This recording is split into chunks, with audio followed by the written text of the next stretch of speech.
unless it's a plot twist, then it turns out to be a female, doesn't it? They prefer it for psychological reasons. There's another study I saw a while ago saying that women have a tendency to believe they can change men, which is why they write to male prisoners and mass murderers and so on. But it might also be that men are just not as much interested in watching programs about males with, you know, pervy, weird fetishes and so on, and who are murderers. Men prefer watching action heroes. Well, exactly. Who is the audience for drag queen, whatever it is? You know, Story Hour. The RuPaul, you know, whatever that drag queen show is. Oh yeah. Yeah, Drag Race. Yeah, exactly. I don't think that's a predominantly male audience. So that I'm just back your own plan, right? It is, yeah. Right, Leo, The Guardian has the latest episode of your series, What's Racist Today? Sharks! Yes, sharks are racist. The ocean doesn't care what colour I am. Black US surfers reclaim the waters, as if they were banned from going in water, and the land is somehow racist, so they've got to get in the water. So this is a new documentary illuminating surfing's African roots. It's not from Africa. It was invented in Polynesia, and I think it was about the 12th century. And modern surfing came from Hawaii, but apparently, according to The Guardian, black people have a sacred connection to the sport. I assume this was written by the same person who writes Don Butler's poems. They're having a paddle out to commemorate the death of George Floyd, who died. This is incredible, because this is what he would have wanted. Well, yeah, he was a big surfer. The thing is, if you go under the water... It's not a repercussion I was expecting from George Floyd. You know? It's got a lot of people surfing. It's also that I don't know whether this whole black people weren't allowed to swim, as you say, is a very odd thing. I think, is that why black people can jump higher, apparently, than white people, because the sky is not racist? Apparently, what we're finding out here is that white people stole surfing, and I'm sure soon we'll find out they stole skiing and probably space travel as well. Yeah, it's pretty incredible. But look, more people surfing, great sport. Good. You're wearing the shirt. Yeah, I'm ready. I've got my surfboard under the desk here. Right. A bit weird in the studio, but OK. The show is nearly over. Let's take another quick look at Monday's front pages. The Telegraph. Reeves is warned changes to IHT will backfire. Mail. Tsunami of asbestos deaths in schools. Guardian. Labour wants NHS passports for all patients despite privacy fears. Times. Rayner sets up council housing revolution. The Express. 84% of disabled pensioners will lose winter payment. And finally, the Daily Star. Invasion of the killer Grinches. And those were your front pages. That is all we have time for. Thank you very much to my guests, Leo Kearse and Kerry Marks. Now, we are back tomorrow at 11 p.m. with Andrew Doyle hosting myself and Leo, and this is the last time we're doing it from this particular set. We're going to shift across. We've tweaked it. It's very exciting. I'm going to dye my beard, whatever. So please tune in tomorrow, see how that works out. And if you're watching at 5 a.m., stay tuned for breakfast. Thanks for joining us. Bye.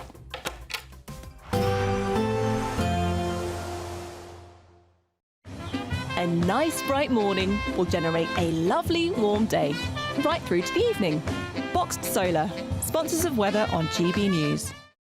Good evening and welcome to a GB News weather update from the Met Office. A stormy day out there with Storm Ashley gradually clearing. Then it will be a case of blustery showers in the north, but drier towards the south. Looking at the bigger picture, this is this area of low pressure named Storm Ashley that will gradually be moving its way north and eastward, but a real squeeze in those isobars indicating some strong winds. There are Met Office wind warnings in force. We could see gusts 70 to possibly 80 miles per hour as we go through Sunday night and into Monday morning, followed by blustery showers across Scotland and Northern Ireland, drier towards the south with lows of 11 to 12 degrees.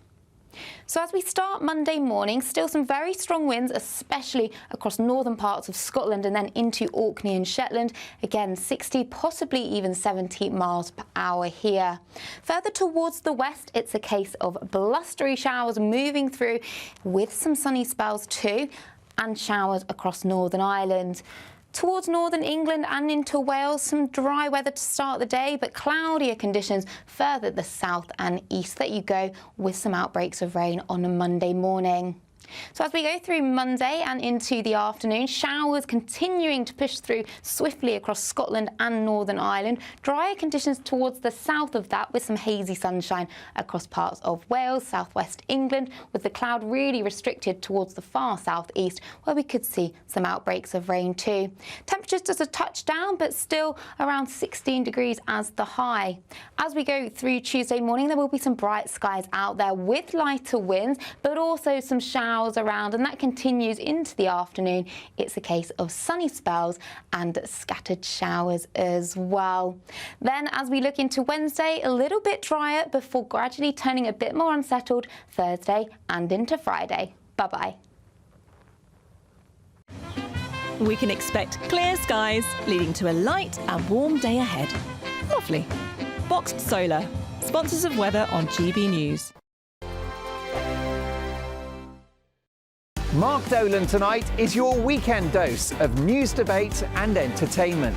This sounds like a wild conspiracy theory. Don't miss My Big Opinion. Mark meets and My Take at 10. Democracy is a funny old thing. And we don't do boring, not on my watch.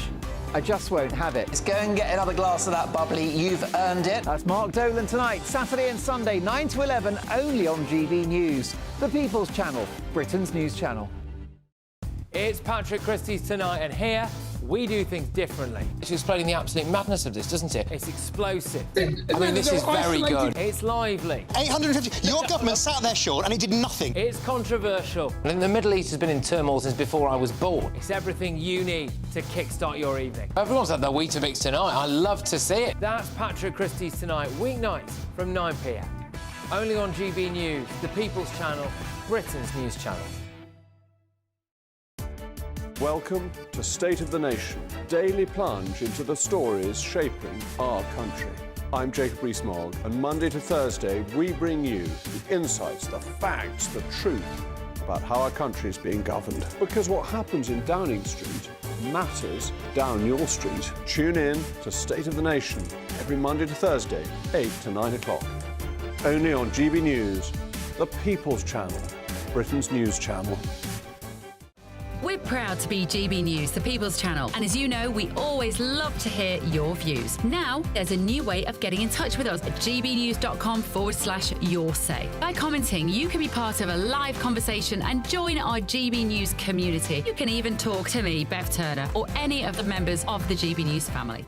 Good Afternoon Britain isn't just about us. The wonderful thing about this programme is it's about everyone watching. It's an interactive programme. Well, there absolutely is something to see here, and we're going to be talking about it more. Whether it's breaking royal news, Will, please bring us up to date, or indeed a particularly punchy speech in the House of Commons. Very, very curious. We bring it to you live, and then we bring you live reaction as well. That's Good Afternoon Britain, weekdays from midday. Only on GB News, the People's Channel, Britain's news channel. Every Saturday, 10 till 12, we'll bring you all of the news that you need to know. We'll also remind you that there is so much to smile about. It's my favourite time of the week. I get to relax, enjoy some light-hearted stories, and let Ellie teach me about fashion too. That's Saturday Morning Live, every Saturday, 10 till 12. Only on GB News, Britain's news channel. In the GB Newsroom, we bring you the news as it happens. With our team of dedicated journalists across the UK, we're ready to keep you up to date with what's happening every half an hour, every single day. Bulletins here on GB News, the People's Channel, Britain's news channel.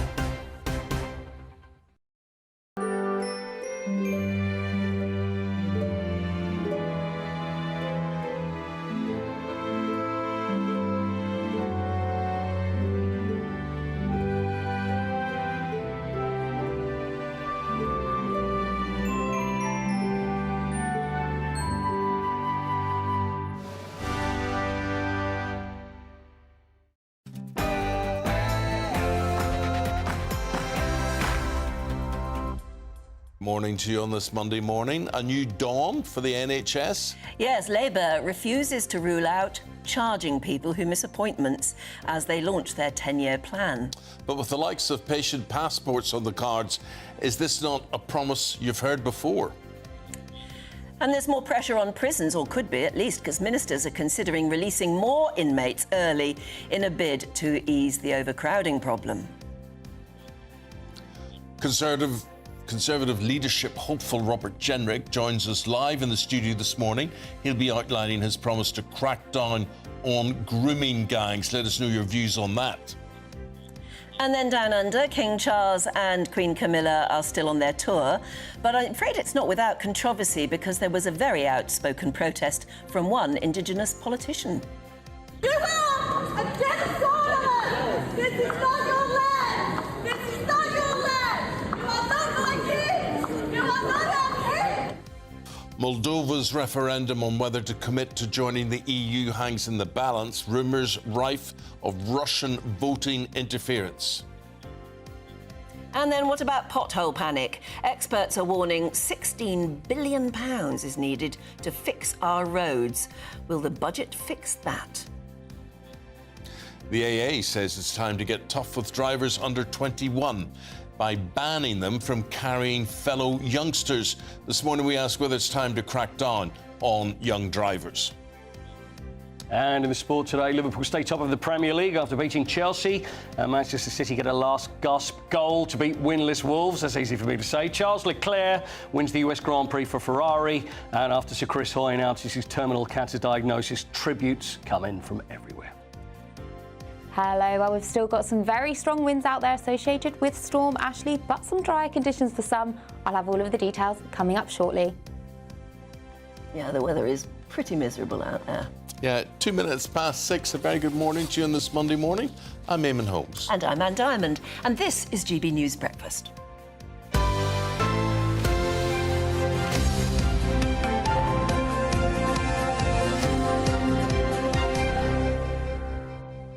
Paul, you don't know what a thrill it is for me not to work with you, but to be here with Anne this morning. Well, I was going to say what a thrill it is for me to be here with Anne this morning as well. So, yeah. I like this. Keep going on.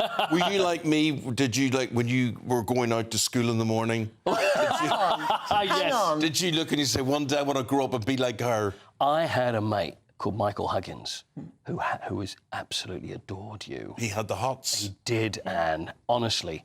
But if only I was in contact with Michael Huggins now, I would let him know. He would be so jealous. Time has I did secretly, but I just wouldn't have the But you can imagine how much I love bumping into people who say, oh, I used to be allowed to watch you in the morning if I'd done my homework the night before. I think, thank you very much. How often, how many times do you get stopped, honestly? Yeah. Or about, what, a couple of times a day? Fair amount, yeah. Yeah. The only place you get away from it completely, I do, is America. Oh, really? Yeah, which is fab, because I was out in Cyprus just last week, and there are a lot of expats, of course, out there. And, it was very noticeable. Yeah, got stopped a lot. Do people say to you, I used to get up with you every morning? Oh, all of the time. I get all of that. Yes, exactly. Yeah, but you must as well, I expect. Very good. Oh, that's a whole other story. The Moldova story is interesting. Where is Moldova? Exactly. That's the point. Moldova is interesting as a news story. It's interesting as a political story. But the first question everybody wants to know the answer to is, where is Moldova? Right, you know. Well, we have a map. Yeah. We have a person that made us a map. So here it is. Here is your Moldova. Just in case you're one of those people who's thinking, where the heck is Moldova? Now, you can explain, Anna's going to explain where Moldova is and indeed what the capital of Moldova is. Paul, 2 points if you can get that. Yeah, Paul, what is the capital of Moldova? What does it begin with? Is it not Moldova? CH.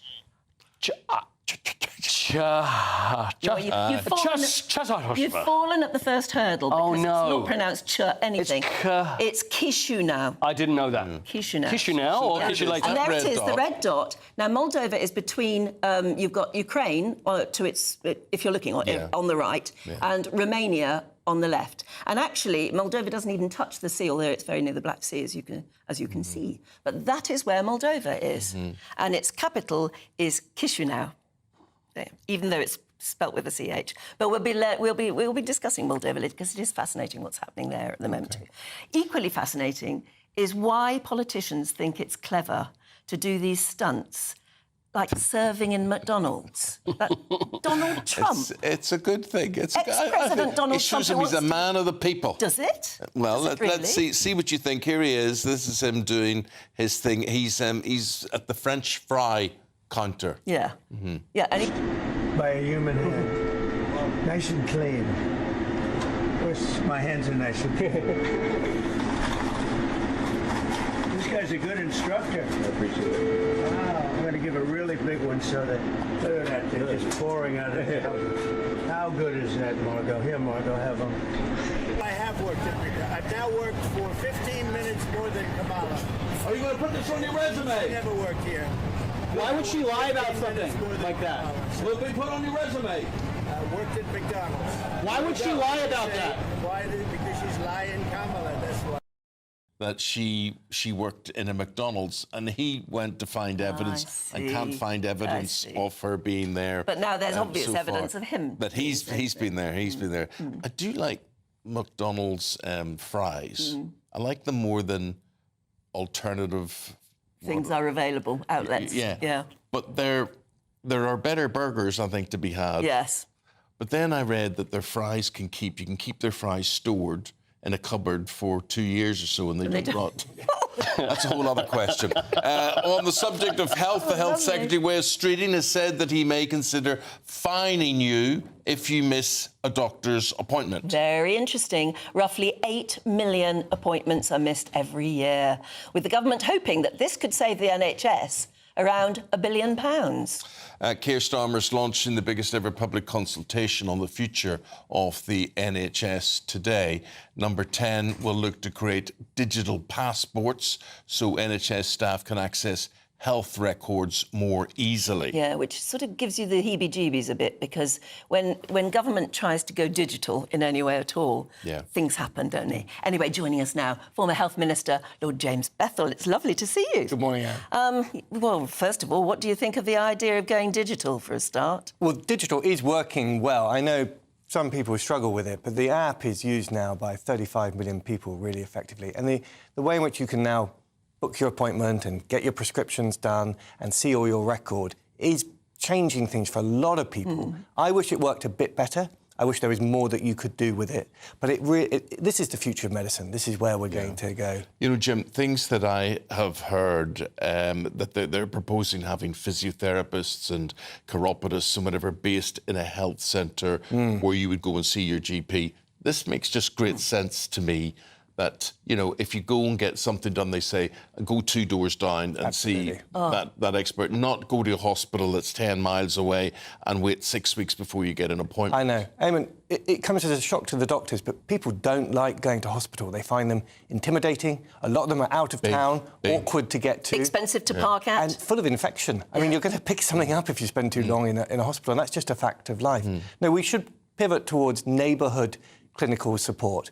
And also, it's not always a doctor that needs to fix you. It is, as you say, a therapist or a physio or someone maybe to take your blood or diagnostics. Those things can happen on your doorstep. I mean, they really shouldn't be a big odyssey to go and get something done. So that pivot to local community health is absolutely essential. We won't make the country healthy if we don't do that. But we've got a responsibility too, haven't we, to, for instance, turn up to our appointments. I mean, that figure of 8 million appointments missed, is that our fault, or is it that appointments are made that we're not told about until they're finished? Or I don't know. I mean, what's happening there? It is a mixture. There is too much appointments sent by post, for instance. I mean, that's crazy in this day and age. But really, the social contract on the NHS is not quite balanced. There isn't enough emphasis, I think, on people being expected to look after their own health, including taking their medicines when they're prescribed. Half of people stop taking statins, even half a year after having a heart attack, and turning up to your appointments. And if you don't turn up to your appointment, you're wasting a ton of money, £1.2 billion, at a time when we've got 7.5 million on the waiting list. That's crazy. So I think it's a symbolic rebooting. If you can get a parking ticket for 40 quid for putting your car in the wrong place, I think you can get a ticket for not turning up for an appointment. 5 or 10 exactly. for not turning up an appointment. But Jim, also, I think this is a huge dilemma. It's a huge concern. Both Anne and I, over the last 7 or 8 years or so, we have had to make use of hospitals and doctors' appointments more often than we have been used to before. But I have an awful lot of personal responsibility for what is wrong with me, and physio appointments, whenever I pay for them privately. You know, that's what I do.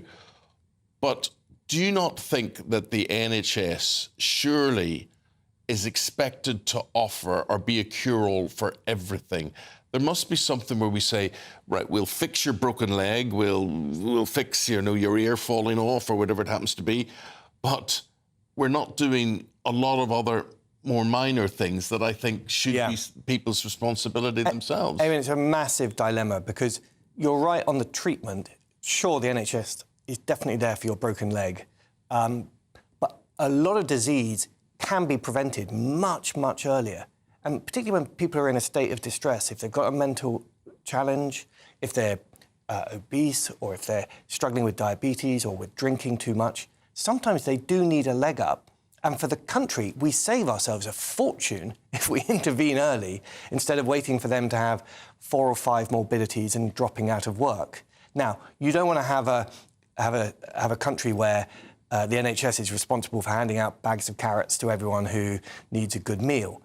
On the other hand, those early interventions can completely transform someone's life chances and save us a ton of money. So I do think we're going to need to pivot towards prevention, but at the same time, putting responsibility and a clear message to people that they need to step up. I think what we do is we have things like sugar tax.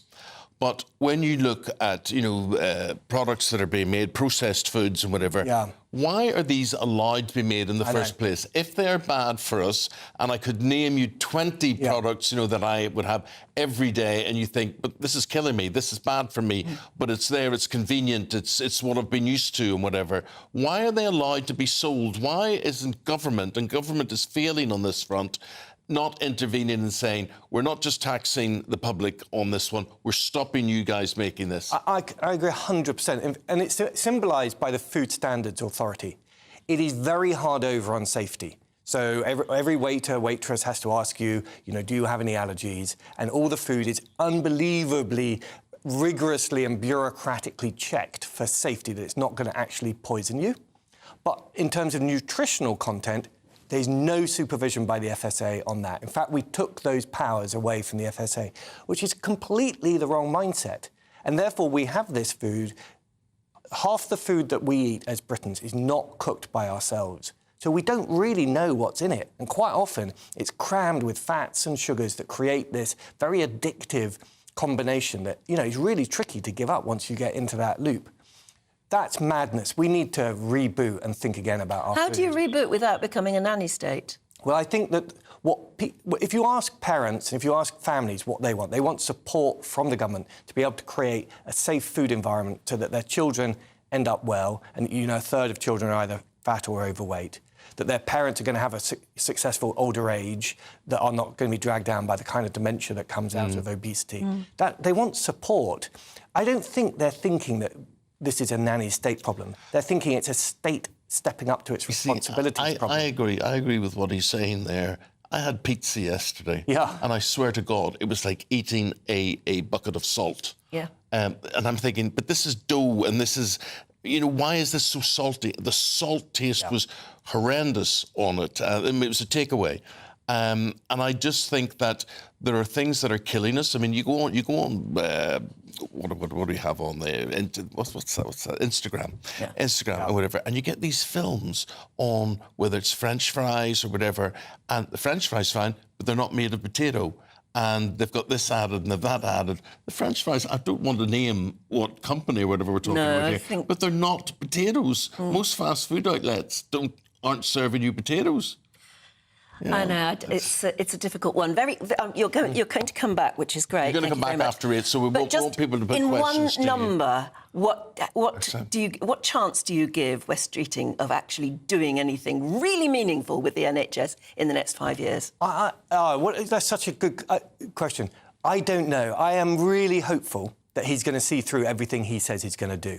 He's got the right formula, and I hope he has He's talking the talk well, isn't he? Absolutely is. Yeah. And he has a big political licence. You know, you've got Rachel Reeves on side, who's given him some money. He's got his money, yeah. He's got a massive, great big majority. He's given the doctors some money. So he's He's done some of the good things, but my goodness, you know, I've been in that job, or at least I've been a junior minister. Yeah. It is really tough. Yeah. And he's going to go into this winter and suddenly be reminded. He seems quite how quite tough sincere it is. about what he's I think doing. he's very sincere, Yeah. but then a lot of people are hopefully in that sort of job, but it's whether or not he can deliver. Because we were saying this yesterday, actually, on the programme, uniquely, a Labour government is sort of allowed to tinker with the NHS. I hope so. Whereas a Conservative government is much more suspicious. Well, I hope he has the stamina to look down the barrel of the camera and tell people that they're going to need to change their behaviours and to tell the clinicians, the doctors, that they're going to have to adapt to the modern world and do things Well, in a let's talk slightly about different his strategy way. next. Lord Bethel, thank you very you much. for the moment. After 7 o'clock, Lord Bethel will be back.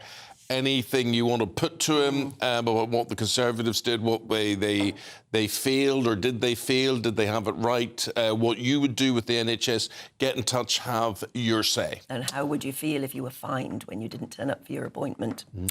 OK, shall we move on to Down Under, and where the King and Queen are having a lovely time in Australia? An Indigenous politician has caused a stir in Australia after shouting at King Charles as he made a speech at Parliament House. Independent Senator Lydia Thorpe accused the royal family of committing genocide, and then she was politely told to get out by the security. Yes, of course. And since then, Australia's pro-monarchy group has called for her immediate resignation. Let's take a look at the clip. You are a genocide! This is not your land! This is not your land! You are not my kids! You are not our kids! Yeah, I mean, the royal family are used to this, aren't they, when they go to certain places that are after their independence. But it's still a bit... But why do people get... I just don't understand why people get so worked up about things like this. She doesn't sound too Indigenous to me with a name like Lydia Thorpe, but I couldn't see her close up there or whatever. But let's go to our royal correspondent, Cameron Walker. He's got the story on this. Committed genocide against our people! Give us our land back! Give us what you stole from us! Our bones, our skulls, our babies, our people! You destroyed our land! Give us a treaty! We want a treaty in this country! You are a genocide! This is not your land! This is not your land! You are not my kids! You are not our kids! Well, some very dramatic scenes inside the Parliament building here in Canberra as Lydia Thorpe, a Victorian senator, interrupted the end of King Charles's speech, literally screaming at him, "You are not my king, this is not your land." She had to be pushed out of the chamber because her outburst just continued and kept continuing and can clearly completely overshadowed events inside the building itself. The King was here to spend time with lawmakers here in Australia as well as attend a reception. Of course, that reception has already made headlines earlier this week because the 6 states premiers here in Australia all declined an invitation to this reception being hosted by the Prime Minister of Australia, Anthony Albanese. Luckily, the King did manage to deliver a vast majority of his speech before he was interrupted, and this is what he said. Let me also say how deeply I appreciated this morning's moving Welcome to Country ceremony, which offers me the opportunity to pay my respects to the traditional owners of the lands on which we meet, the Ngunnawal people and all First Nations peoples who have loved and cared for this continent for 65,000 years. Well, the King and Queen seemed unbothered by the outburst when they emerged from the Parliament building a little earlier on. They greeted members of the public with smiles who were cheering them on. Of course, the public have been waiting hours in this searing heat here in Canberra to get a chance to meet their Majesties, and their Majesties very much obliged. They spent quite a lot of time with members of the public here. I spoke to a few of them earlier, and this is what they told me. To come all this way, it's amazing when he hasn't been well. I've never seen them in the flesh before, so I'm just really excited. Oh, it's a big deal. New King's in town, come to meet his delegates. It's good, isn't it? Absolutely wonderful for the country. I mean, they just love this place, and I think the people love them as well. I love royalty, I love the monarch. It's our heritage here in Australia for a lot of people, so it's really nice to celebrate it and be proud of. The King King has a very gruelling schedule here today. He's got several other engagements before he concludes his day in Canberra. Tomorrow he's got a full day of engagements in Sydney, and then on Wednesday he's flying off to Samoa for the Commonwealth Heads of Government meeting and a state visit. So despite his cancer diagnosis, he is still very much working hard.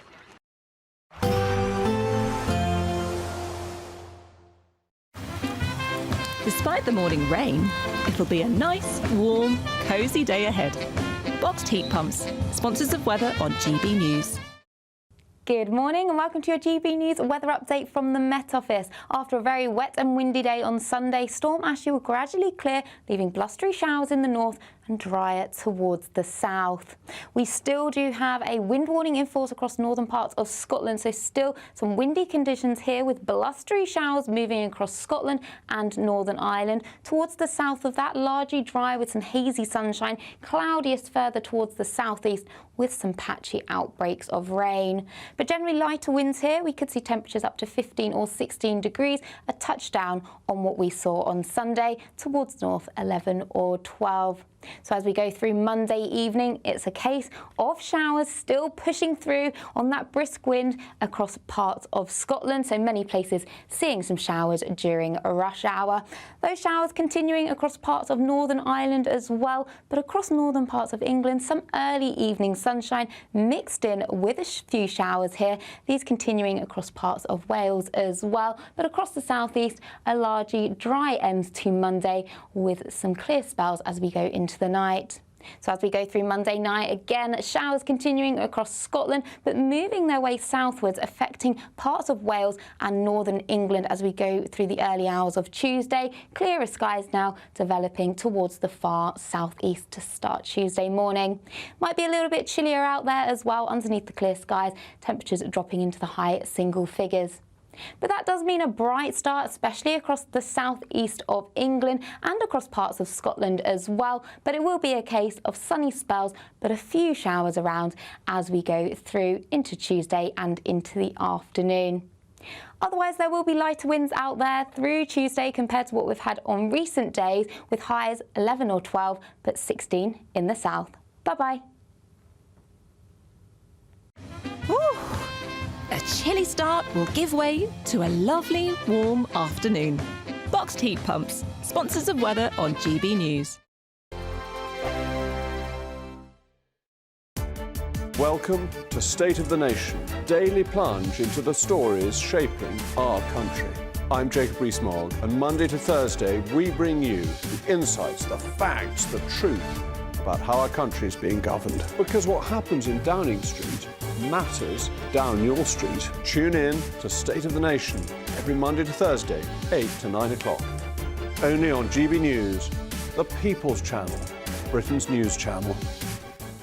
Sunday with Michael Portillo from 11, only on GB News. Ed Barker, a talented saxophonist and clarinetist from London, has had a remarkable journey in the music industry marked by significant achievements and an unusual crossover into the political sphere. Having honed his musical skills from a young age, he played in both the National Youth Orchestra and the National Youth Jazz Orchestra. In 2012, he became the solo saxophonist for pop legend George Michael. His reputation in music opened doors in politics, where he's worked with various leading Conservative members of Parliament and played a role in a number of major campaigns.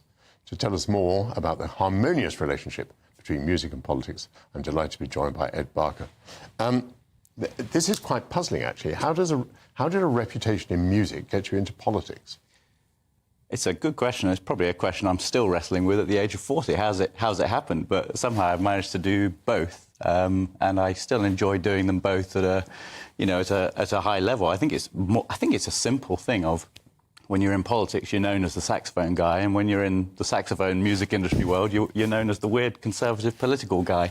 And so it's just something people can remember you by, regardless of how good you are at either of those two things. I think it's just a device that people can kind of just latch onto to remember you.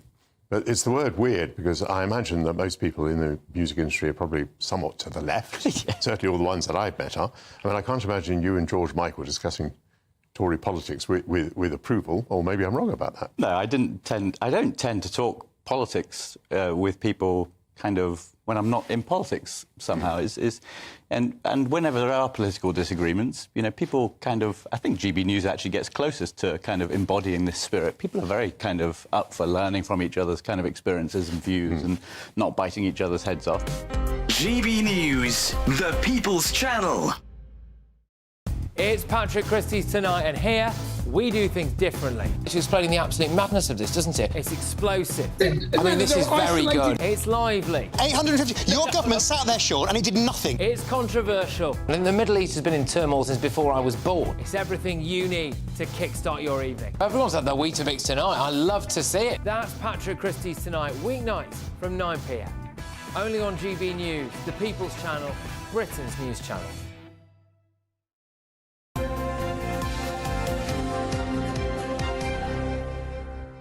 Now, you know the way we just love to get you involved. We love to say, look, get off your seat and do something. Get involved in this show, and you like to air your views. So... Yeah. Well, at GB News, you know that that's what we believe in. So every day we're going to be running our poll of the day. And today we're asking, do you trust Labour not to hike taxes on working people? Well, that is the question.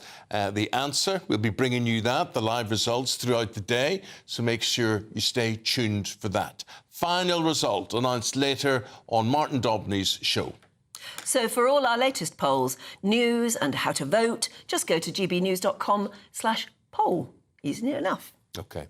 And incidentally, we'll bring you an update on that, how that poll is going throughout the morning. So maybe in about 15, 20 minutes' time, if people are doing that, registering their vote, we'll let you know how you're thinking on that. Ian says, if the government are going to charge for missed appointments, that's good. And nearly everybody getting in touch agrees it's quite a good idea.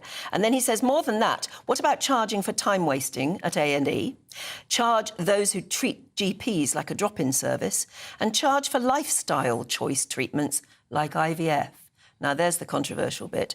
If you need a treatment that's basically based on your lifestyle, in other words, sort of slightly your fault, they charge you for that? I don't know. Yeah, but they do everywhere else in the world. I know. You know, so we just don't know where lucky All right, what we if are. you play rugby on a Saturday afternoon? Yeah, I know, but... and you break your leg? Yeah. Yeah. Yeah, I think... That's a lifestyle choice, you could argue. It is. You could argue it and take somebody smarter than me to give you an answer on that. But, yeah, that's probably the sort of dilemma that you are facing there.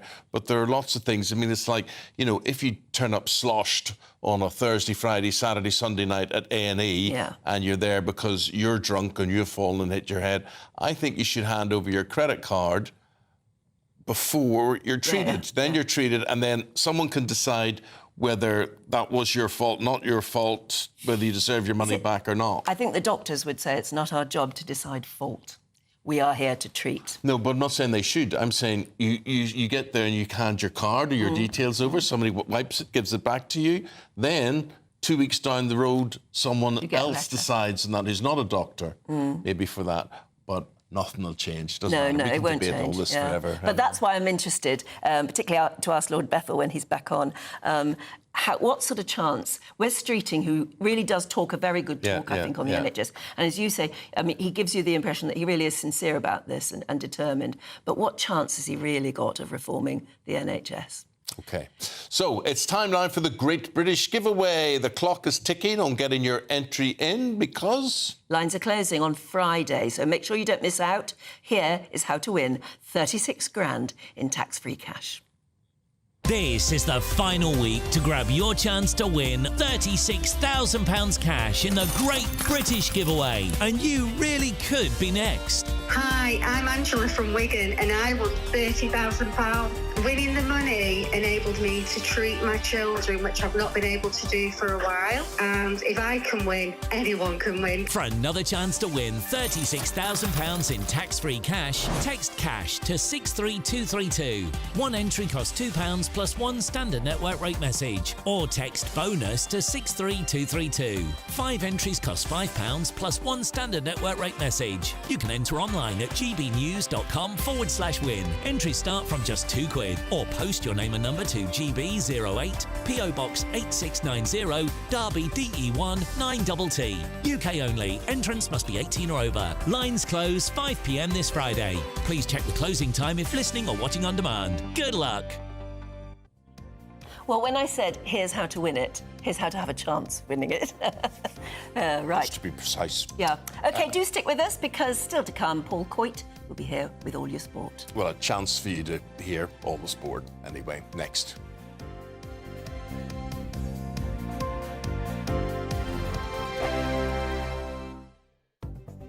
The latest GB News travel. Good morning, I'm Russell Holding. In Aberdeenshire, the A947 is blocked by a couple of fallen trees, one near the church at King Edward, the other at the Fraserburgh turn-off at Turriff. In Murray, the A95 is closed because of a fallen tree. At Ballindalloch in Lincolnshire, the A15 is closed northbound towards the A158 at Lincoln because of flooding. In Gloucestershire, the A417 is closed because of flooding on the River Severn Bridge at Maysmore. Now on the M25 from Kent into Essex, it's down to 2 out of 4 lanes anti-clockwise, where the right-hand Dartford tunnel is closed for repairs after a leak of hydraulic fluid, with queues from junction 2 for the A2. The M25 in Kent is closed clockwise from junction 5 for the M26 to 6 at Godstone after a lorry caught fire, and in Devon the A377 is closed each way between Exford and Chenson after an accident. You can stay up to date throughout the day by visiting our website gbnews.com. This is GB News, Britain's news channel. Now, our next guests have been working closely with celebrities and MPs to help clean up our planet. Very important. Think Ocean was founded in 2021 with 2 main goals. One, educating the next generation to make sure that they know when they're growing up that naturally we have to take care of the planet, and cleaning pollution that's already in the environment. Well, joining us now to tell us more is Think Ocean's founder, Hugo Valdez-Vera, and the co-founder, Nolene Mariappan. Really good morning, to see you both this morning. So, Nolene, let's start with you. What is Think Ocean, and why did you want to start this back in 2021?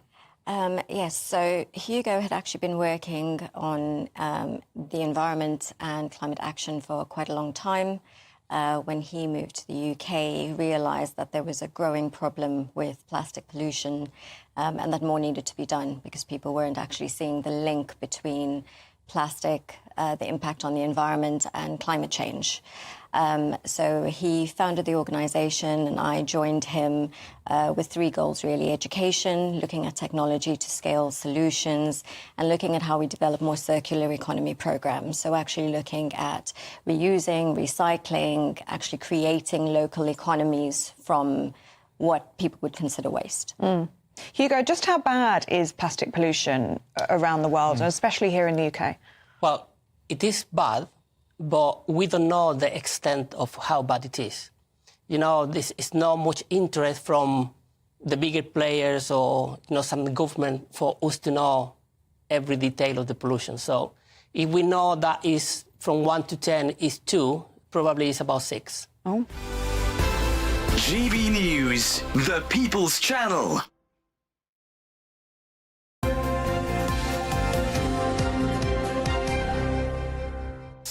Paul's here after what a weekend of sports, so much news in sport. There has. But firstly, after you mentioned Donald Trump and McDonald's, yes, as I walked away, I did think, do you remember, or do you know what's in a Big Mac?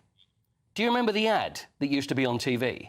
They had a whole campaign that used to run, and it used to be able to say what was in a Big Mac as quickly as you possibly can. And this is probably like 30 years ago, and still it's in my head. Even now. Well, Tall beef patty, special sauce, lettuce, cheese, pickles and onion, all in a sesame seed bun. Oh. And that was it. And whoever could say it the quickest would then win a Big Mac. You go, tall beef patty, special sauce, lettuce, cheese, pickles and onion, sesame sauce. So there's even a sport in that. You don't remember that? I remember that Yeah. No. But I tell you what, I remember when it was the respectable thing, because I even did a photo shoot for a particular newspaper for a mum to take her kids out to McDonald's for tea. Yeah. Right. And nowadays people would look down on that. But, I mean, it was great. Back in the day. Well, you see, kids used to love going. We never had McDonald's in Northern Ireland. No, not. You see, while the Troubles were on, no one wanted to be there, invest, or do anything like that. Yeah. So then I suppose So we've only had McDonald's for, I suppose, maximum of 25 years or something like that. It was the 40th anniversary of the first opening of a McDonald's in Britain just last week. Yes, I remember when it opened, and I had a friend that worked in there, and he not only used to give us free stuff, but they used to wear really big flared trousers. Did you notice that? The big brown flared trousers. Yeah. And I could never understand why. And apparently it was because if any fat flew off, it would land on the flare, not on your leg. Oh. So apparently that was the deal. So one of the reasons, just to say, we're talking about McDonald's, is that Donald Trump did one of those politician things where he was trying to prove he was a man of the people, and he was serving in a McDonald's. He was also trying to prove that he's worked harder at a McDonald's than Kamala Harris, because she has said that once upon a time she worked in a McDonald's. So he's being a man of the people, and it's quite funny footage. We'll show it. Could he say what was in a Big Mac quickly? Watching the football yesterday, I thought Liverpool, Chelsea, Wolves, Man City all worked really, really hard, and these were tight games. They were tight games, and Chelsea is showing, after all the problems that they've had, and Enzo Maresca coming in, and I was going, this guy's not going to work. It's beginning to click with Chelsea. I thought they looked very good against Liverpool yesterday. Very good. I thought they were dirty, filthy. I thought they were really... Did you? Yes, I thought they were fouling. Listen, Dark arts is one thing, but I think as a team, I thought they played pretty well. I'm no Liverpool supporter, but I thought Chelsea basically kicked them off the pitch. Well, Liverpool, it was their 3,000th win ever. Amazing. Who counts this stuff? Amazing. Me. 1 point above Manchester City, so they're top. So there's another new manager that's come in, Arne Slot. Well, what can you say about him? You know, amazing. Very good. 7 wins out of 8. It's all been very good. The other thing we could say is, well, Jurgen Klopp has left them perfectly with a wonderful team, but still he's made some changes, and it's not going to be that easy. So he's done very well. You can't argue with it. And Wolves, down there at the bottom of the table, and City, you're going to win, 5-6 minutes of injury time? 95th. I can't stand all that I know you injury can't. time. I can't. It really annoys me. I know it does. It's just, there's too much blowing of the whistle. Never the advantage given to the player who is onside or slightly offside, who's a striker. We always say the advantage goes to the striker. I've never seen it. Well, it was in that game. I mean, the advantage did go to John Stones, who scored the goal, because the thing is, the referee originally overruled it, and it was given as offside. Then he went off to VAR. He was told, "Look, go and have a look at this. This is the goal here," and told, "Go and have a look at it." And then it was all to do with someone else standing in front of the goalkeeper, and that was Bernardo Silva. Now, this is what came out here from the Premier League Match Centre. So what they now do, if there's any dodgy decisions, anything we're not sure of, they tweet it immediately and say the Stones goal was disallowed on field due to Bernardo Silva being in an offside position and the goalkeeper's line of vision. The VAR deemed that Bernardo Silva wasn't in the line of vision, had no impact on the goalkeeper. He did duck down. He did. I think he's tiny anyway. Exactly. I mean, it's just push him out of the way for crying. There was a little bit of argy-bargy, but I don't think there was any problem there. But Gary O'Neill, the Wolves manager, said this big team bias. He said, although he was very careful about that, he said, I think it's subconscious as far as the referees are concerned. They don't mean to, but they can't help it. So that's probably a good way of doing it. He may be right. I think some news just in. King Conker has been cleared of cheating at the World Conker Championships. This is just in, and this is the big news that we've been worried about. David Jenkins, the King Conker man, who's been at every World Conker Championship since 1977. With his metal conkers. With his metal conkers, apparently, and there he is there. I don't know whether that's the metal one or that's the real one. The deal was last weekend, he won the World Championship. He's been to every one. They call him King Conker. Anyway, he smashed the conker he was playing against in the final, and the guys who was playing against him. That just doesn't happen. So they searched his pockets, and inside his pocket they found a metal conker painted to look like a real one. So anyway, everybody's up in arms. He's been called cheat, but now he said there's no way that I would do such a thing. There was no evidence that the steel nut was used, and he said he only has that for decoration, and he didn't actually use the metal conker. Dear God. So apparently, it's OK. I think you and I should enter that next year. I think so. What, without metal conkers? Well, you'll be back for decoration, though, in the next hour. Oh, well. Yeah, thank you very much indeed, Will you Mr. be doing Paul. any birthdays today? Because I always like watching them. Oh, would you like to play that? I've got a couple if you'd like to play. Yeah. Would you, by the way, before we do, would you want a few showbiz ones thrown in, or just sport, or what would you Oh, like? a bit of a mix. Yeah, a little bit of go this. on. I'll see what I can. Because I watch you, you know, when I'm at home. And Do you play along then? And I love that bit. OK, well, in that I don't always understand all of the sport, but I love that bit. In that case, we will do that in the next day.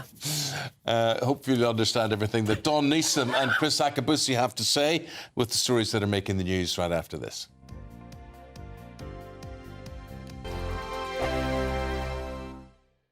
Every Saturday, 10 till 12, we'll bring you all of the news that you need to know. We'll also remind you that there is so much to smile about. It's my favourite time of the week. I get to relax, enjoy some light-hearted stories, and let Ellie teach me about fashion too. That's Saturday Morning Live, every Saturday, 10 till 12. Only on GB News, Britain's news channel. This is GB News, Britain's news channel. My kingdom for a voice. Scientists have, I can't believe this story, scientists have incredibly recreated the voice of Richard III using both his skull shape and a knowledge of medieval speech patterns. Me neither. The result is that the king, who was famously killed at the Battle of Bosworth in 1485, would have spoken in English close to that of a man from modern-day Yorkshire or Somerset. Let's take a listen. The sun shines with no less licht and splendour, nor does it suffer any diminution of its strength. Let's discuss this further with Yvonne Morley-Chisholm, the voice coach behind the project, who spent 10 years researching how the monarch would have sounded. Yvonne, you can probably see from my face, I have no idea how this works. Can you enlighten me as to what all this is about? Yes, thank you very much indeed, Dawn. So I had a mad idea 10 years ago. I normally work with actors where we have a recording of a historical person, and we do something called vocal profiling to train the actor who's going to be performing on stage or screen to move their tongue tip, their jaw, their lips, everything, and get behind the personality of who they're playing. We obviously have quite a lot of that missing from Richard. We don't have a recording of him, but I wondered how far we could go. And a key player in this has been and is Professor Caroline Wilkinson, who over a decade ago created his face, first of all, from his skull. Now, on the day we, as Shakespeare would say, shuffle off our mortal coil, every little dent and dimple in the bones says how fit and strong the muscles were. So I thought, OK, we know what his face could do. GB News, the People's Channel. This is Britain's Newsroom, where your voice matters. It's just astonishing. With expert analysis and honest opinion, we don't just keep you informed. We bring you unique perspectives you won't see anywhere else. Can't argue with any of that. When the news happens, it happens here. On Britain's Newsroom, weekdays from 9:30 a.m. Only on GB News. I'm Christopher Hope. From pop stars to politicians, I'll interview anybody in a pub who's got a political opinion. Join me every Friday on Spotify, Apple Podcasts, YouTube or gbnews.com, or wherever you get your podcasts. This is GB News, the People's Channel.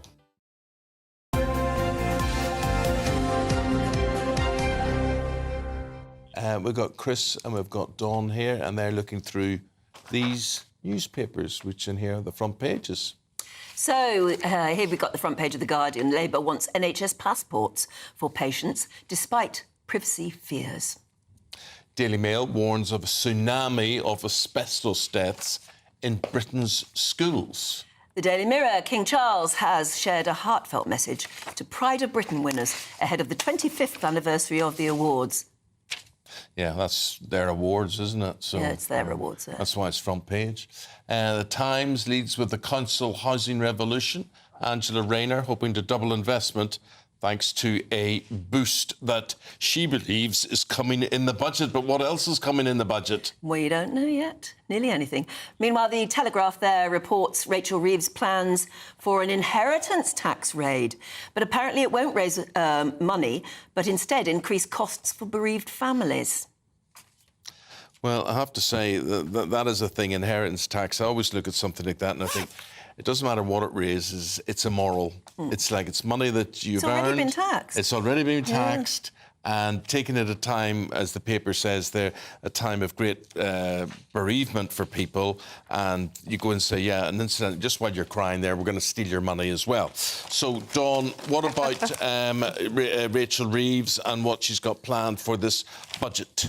Well, yeah, this is the Daily Mail story we're taking this one from. It's basically budget tax blitz to basically hammer growth. Remember, Labour's election pledges were for change and for growth. Yes. And transparency.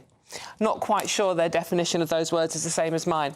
But basically, this latest story, the latest bit of doom and gloom is a tax raid, the planned tax raids, we don't know, will make the UK even more unattractive. We're already near the bottom of the table of 38 advanced economics for competitiveness. And if anywhere near the threatened tax raises come in, we will go to 35th. The only countries that will have their more competitive tax, less competitive tax systems than us will be France, Italy and Colombia. And Rachel Reeves claims she will be the most pro-growth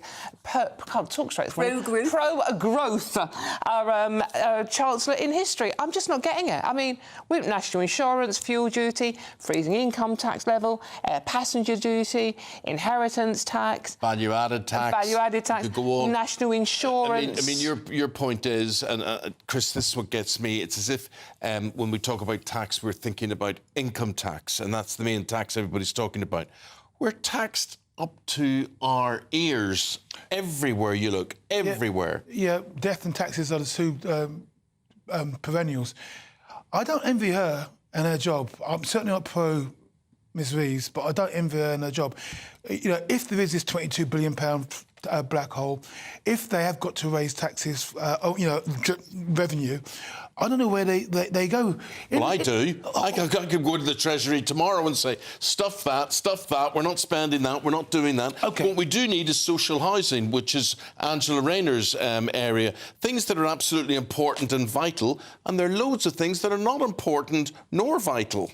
Well, no, I agree with you, but if you look in the Daily Mail 6 and 7, they're talking about, like, tourists. Oh, we can't tax tourists because they're not coming. Obviously, I listened to a radio programme and I heard Rachel Reeves and the Labour government described as the Millwall philosophy. No one likes us, but we don't care. And they're gonna hammer people in every direction. They've decided in the end, what they've decided is they're gonna hammer the pensioners and they're gonna hammer the aspiring middle classes. You've seen that with the one-to-few allowance, you've seen that with the private schools, anybody that's aspirational, working hard. Because if you're aspirational, you're working hard, you're not going to leave the country.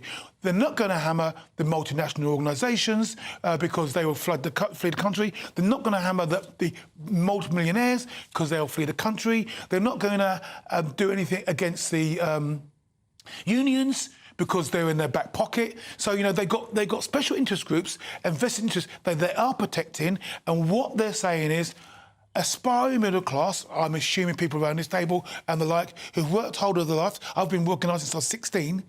I'm going to get hammered. You want to put your school in a private school? We're going to hammer you. Want to go to private health? We're going to hammer you. So, you want to buy your first house? Want to buy your first house? We're going to hammer you. You want to pass your wealth on to your children? We're going to hammer you. Yeah. But you know, they've got to get this mythical black hole that both the Office of Budget Responsibility and the Institute for Fiscal Studies warned everybody, apart from Rachel Reeves, about before the election. This black hole of 22 billion that we've now got to find somehow double that, 40 billion, they've got to find the money from somewhere. If they're saying there is a shortfall in the budget, and there is, we do know that because we were all warned about it, where's the money going to come from? You know what, I think this might be slightly controversial, but I think if there'd have been completely honest in the manifesto and said, we are going to increase income tax on everybody by a penny, I think most people would have coped with that.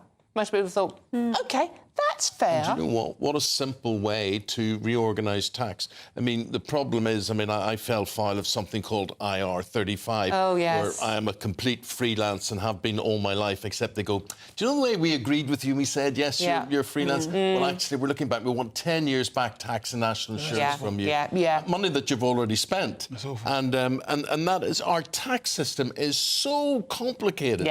But when you stop people in the street and say, 1 penny more on your taxes, people people think, OK, that's all right, well, I can manage one penny. And it would be much simpler than all of this. Rather than the manifesto that said, we're not going to tax working people, well, what is a working person? We're not going to tax national insurance, income tax or VAT. But national insurance, as far as we know, we don't know, they're going to put that up for employers. Now, if you're an employer running a small business, are you not a working person? Of course you are. But the thing is, national insurance. What is national insurance tax? Why isn't it just all come under income tax? Why do you need... They don't spend... I would have thought national insurance, they spend that on the health matters. No, they don't. We all assume they do. Yeah. Road tax, they don't spend that on the roads. It's all a lot of nonsense. It's lies. All of it's lies. And that lies aspect is also very important. You just mentioned IRS 35. And this is another thing that gets me about our society, full stop. You enter into a social contract when you're 16 and you think, I'm going to work 50 years, when I'm 65, I'll get my golden handshake, blah, blah, blah, blah. No. When you get to your 60s, you say, actually, it's going to be 67. Oh, it's going to be 69. So actually, what does a contract actually mean? So I can't believe a word that comes out of society's mouth or those who are the bastions of taking care of our word. Well, the report, quickly, I mean, the report over the weekend that voters now, even Labour voters, trust the Conservatives more with finances than they do this Labour government. That's shocking. I asked Dawn a question, didn't I, in agreement. If you had a scale from 1 to 10, 10 being total trust, 1 being no trust, where would you place the current Labour government, Rachel Reeves or Mr Starmer, Sir Keir Starmer?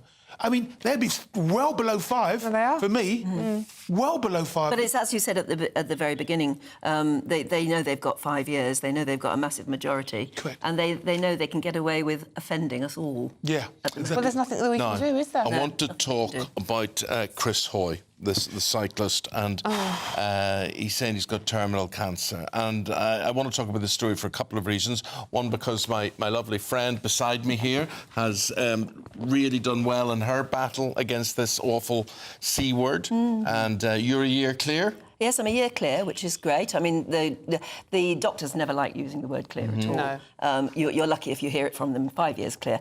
But, 1 year, OK, thank you very much. No, good. But I must say, reading about... because he's written a book, and so he's been very open and honest about how he's had to tell the family, and particularly telling the children is the hardest thing he's ever done. And I must say, telling my children, grown-ups as they are, I had to knock them off one at a time, actually, because they all live in different places. And to see your relatives go white with fear is the hardest thing when you're telling them. I just blurted it out in one sentence. I said, I've got breast cancer, but it's curable. In one thing, so they had to take it in. But to see their faces go white in shock. But Anne, he's saying he's going to die from this, right? Yeah. But he looks so well, healthy. and he's working he at the looks moment. so well, yeah. So interesting. So I had prostate cancer. His prostate cancer that he had. He caught his late. I caught mine early. I was allowed to get tested, my PSA level, as it started rising up. In they go. Got it very early. Brachytherapy. I'm clear. Unfortunately for Sir Chris Hoy, stage 4, he only noticed his cancer when it had already spread and he had pains in his shoulder. And he went for a routine check on his shoulder and then he gets that. And it's quite brutal. I mean, when I got diagnosed with cancer, I go in and there's the oncologist, and as soon as you see the nurse by his side, you know they're giving you sort of bad information. So I got that bad information. What I marvel at with Sir Chris Hoy is that he heard a year ago, he's had time to deal with it. I don't know Sir Chris Hoy intimately, but I've been in his company, and it's quite a rational thinking individual, and you can hear how he's thought it through, and he said to his friends and his family a year later, OK, I'm going to die. Dying is part and parcel of the whole life journey, and he's loving the idea that he's got his love, he's got his life, and he's got his family that he can actually engage with, and his work. He's got, in that respect, he is very privileged to know that limitation, that date in the diary when he's going to pass away. He said he feels lucky. Yeah. Which is an odd thing, but he says, I'm lucky that I'm around at a time when there are medicines that hopefully will improve my quality of life for as long as it will be. Yeah, absolutely. I mean, what an amazing attitude to have. I think it's really important that Chris has spoken out about it, and I think that people do, because the tests are out there. Please go and get tested. That's the most important message. Well, we wish him well. We wish him well. And none of us know what time any of us have got left, but there we go. What we do know is what the weather is going to do. We go to Catherine Chalk and we say hello, good morning to her.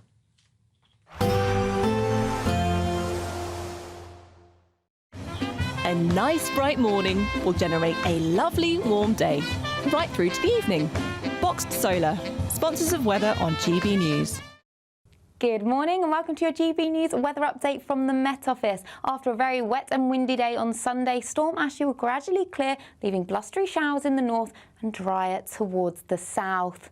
We still do have a wind warning in force across northern parts of Scotland, so still some windy conditions here with blustery showers moving across Scotland and Northern Ireland. Towards the south of that, largely dry with some hazy sunshine, cloudiest further towards the southeast with some patchy outbreaks of rain. But generally lighter winds here. We could see temperatures up to 15 or 16 degrees, a touchdown on what we saw on Sunday, towards north 11 or 12. So as we go through Monday evening, it's a case of showers still pushing through on that brisk wind across parts of Scotland. So many places seeing some showers during a rush hour. Those showers continuing across parts of Northern Ireland as well, but across northern parts of England, some early evening sunshine mixed in with a few showers here. These continuing across parts of Wales as well, but across the southeast, a largely dry end to Monday with some clear spells as we go into the night. So as we go through Monday night, again, showers continuing across Scotland, but moving their way southwards, affecting parts of Wales and northern England as we go through the early hours of Tuesday. Clearer skies now developing towards the far southeast to start Tuesday morning. Might be a little bit chillier out there as well underneath the clear skies, temperatures dropping into the high single figures. But that does mean a bright start, especially across the southeast of England and across parts of Scotland as well. But it will be a case of sunny spells, but a few showers around as we go through into Tuesday and into the afternoon. Otherwise, there will be lighter winds out there through Tuesday compared to what we've had on recent days, with highs 11 or 12, but 16 in the south. Bye-bye. We can expect clear skies, leading to a light and warm day ahead. Lovely. Boxed Solar, sponsors of weather on GB News. The latest GB News travel. Good morning, I'm Russell Holding. There's disruption to a number of Calmac ferry sailings in Scotland this morning because of poor weather conditions. In Aberdeenshire, the A947 is blocked by fallen trees at King Edward and at Turriff. In Murray, the A95 is closed at Ballindalloch because of a fallen tree. Trains have been stopped between Blackburn and Bolton because of a fallen tree on the line. In Lincolnshire, the A15 is closed northbound towards the A158 in Lincoln because of flooding. In Gloucestershire, the A417 is closed at Maysmore because of flooding. On the M25 from Kent into Essex, it's down to 2 out of 4 lanes anti-clockwise, where the right-hand tunnel is closed for repairs after a leak of hydraulic fluid. There are queues from junction 2 for the A2, and the M25 in Kent is also closed clockwise from junction 5 for the M26 to 6 at Godstone for repairs after a lorry caught fire. The queues from junction 4 at Orpington. That's the latest. You can stay up to date throughout the day by visiting our website gbnews.com.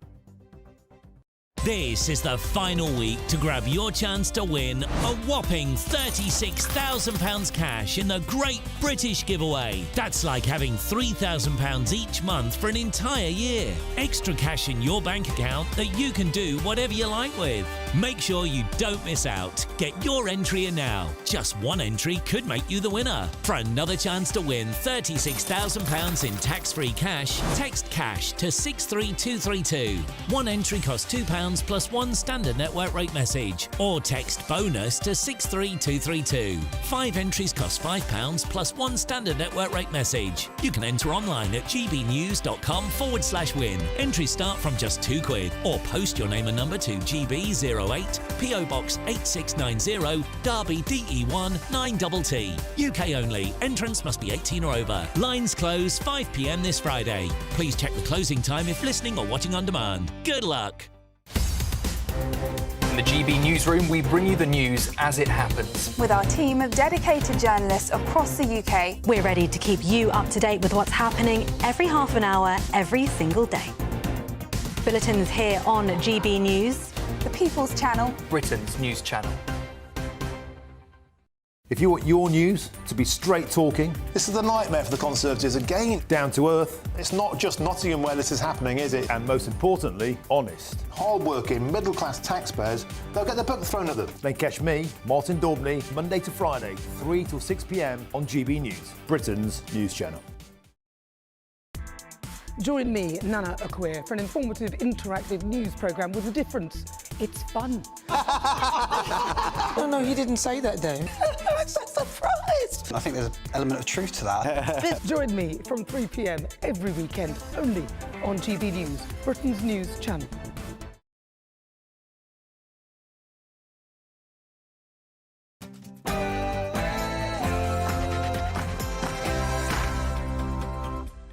Hello there, very good morning to you. A new dawn for the NHS. Well, Labour refuses to rule out charging people who miss appointments as they launch their 10-year plan. But with the likes of patient passports on the cards, is this not a promise that you've heard before? And there's more pressure on prisons. Ministers are considering releasing more inmates early in a bid to ease the crippling overcrowding. Conservative leadership hopeful Robert Jenrick joins us live this morning to outline his promise to crack down on grooming gangs. If you've got a story to tell, please get in touch.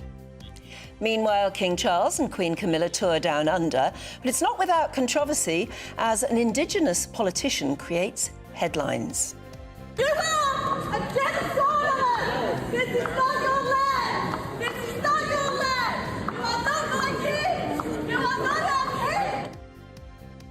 Pothole panic. Experts warn £16 billion is needed to fix our roads. Will Labour's autumn budget deliver? The AA says it's time to get tough with drivers who are under 21 years old, literally by banning them from carrying fellow youngsters. So this morning we ask, is that fair to young drivers? And in the sport this morning, Liverpool stay top of the Premier League after beating Chelsea. Manchester City get a last-gasp goal to beat winless Wolves. Charles Leclerc wins the US Grand Prix for Ferrari. And Bilbao hold their nighttime marathon over the weekend. Hello, well, we've still got some very strong winds out there associated with Storm Ashley, but some drier conditions for some. I'll have all of the details coming up shortly. Hello there. 1 minute We were past. having a little confab. We were. And it's coming up to exactly 2 minutes past 7 o'clock. You're tuned in to GB News. I'm Eamonn Holmes. And I'm Anne Diamond, and this is Breakfast.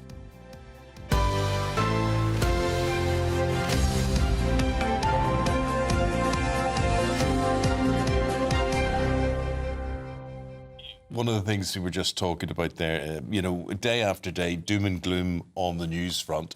And I was just talking to my friends and colleagues here about what did we do before we do the jobs that we are doing? I mean, did you do a part-time job? Like Donald Trump, did you work in a fast food outlet or whatever? For me, it was pubs and bars, quite a lot of them. And it was interesting because I don't drink and never have drunk, and it's due to working in a pub. No, that's good. That's good. The barman who I really respected, Pat Thompson, he said to me, right, it's all around you. You can have it whenever you want.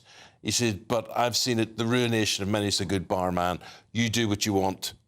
And so he basically said to me, I can't stop you stealing it. If you want to have stuff, you can have it. So you didn't?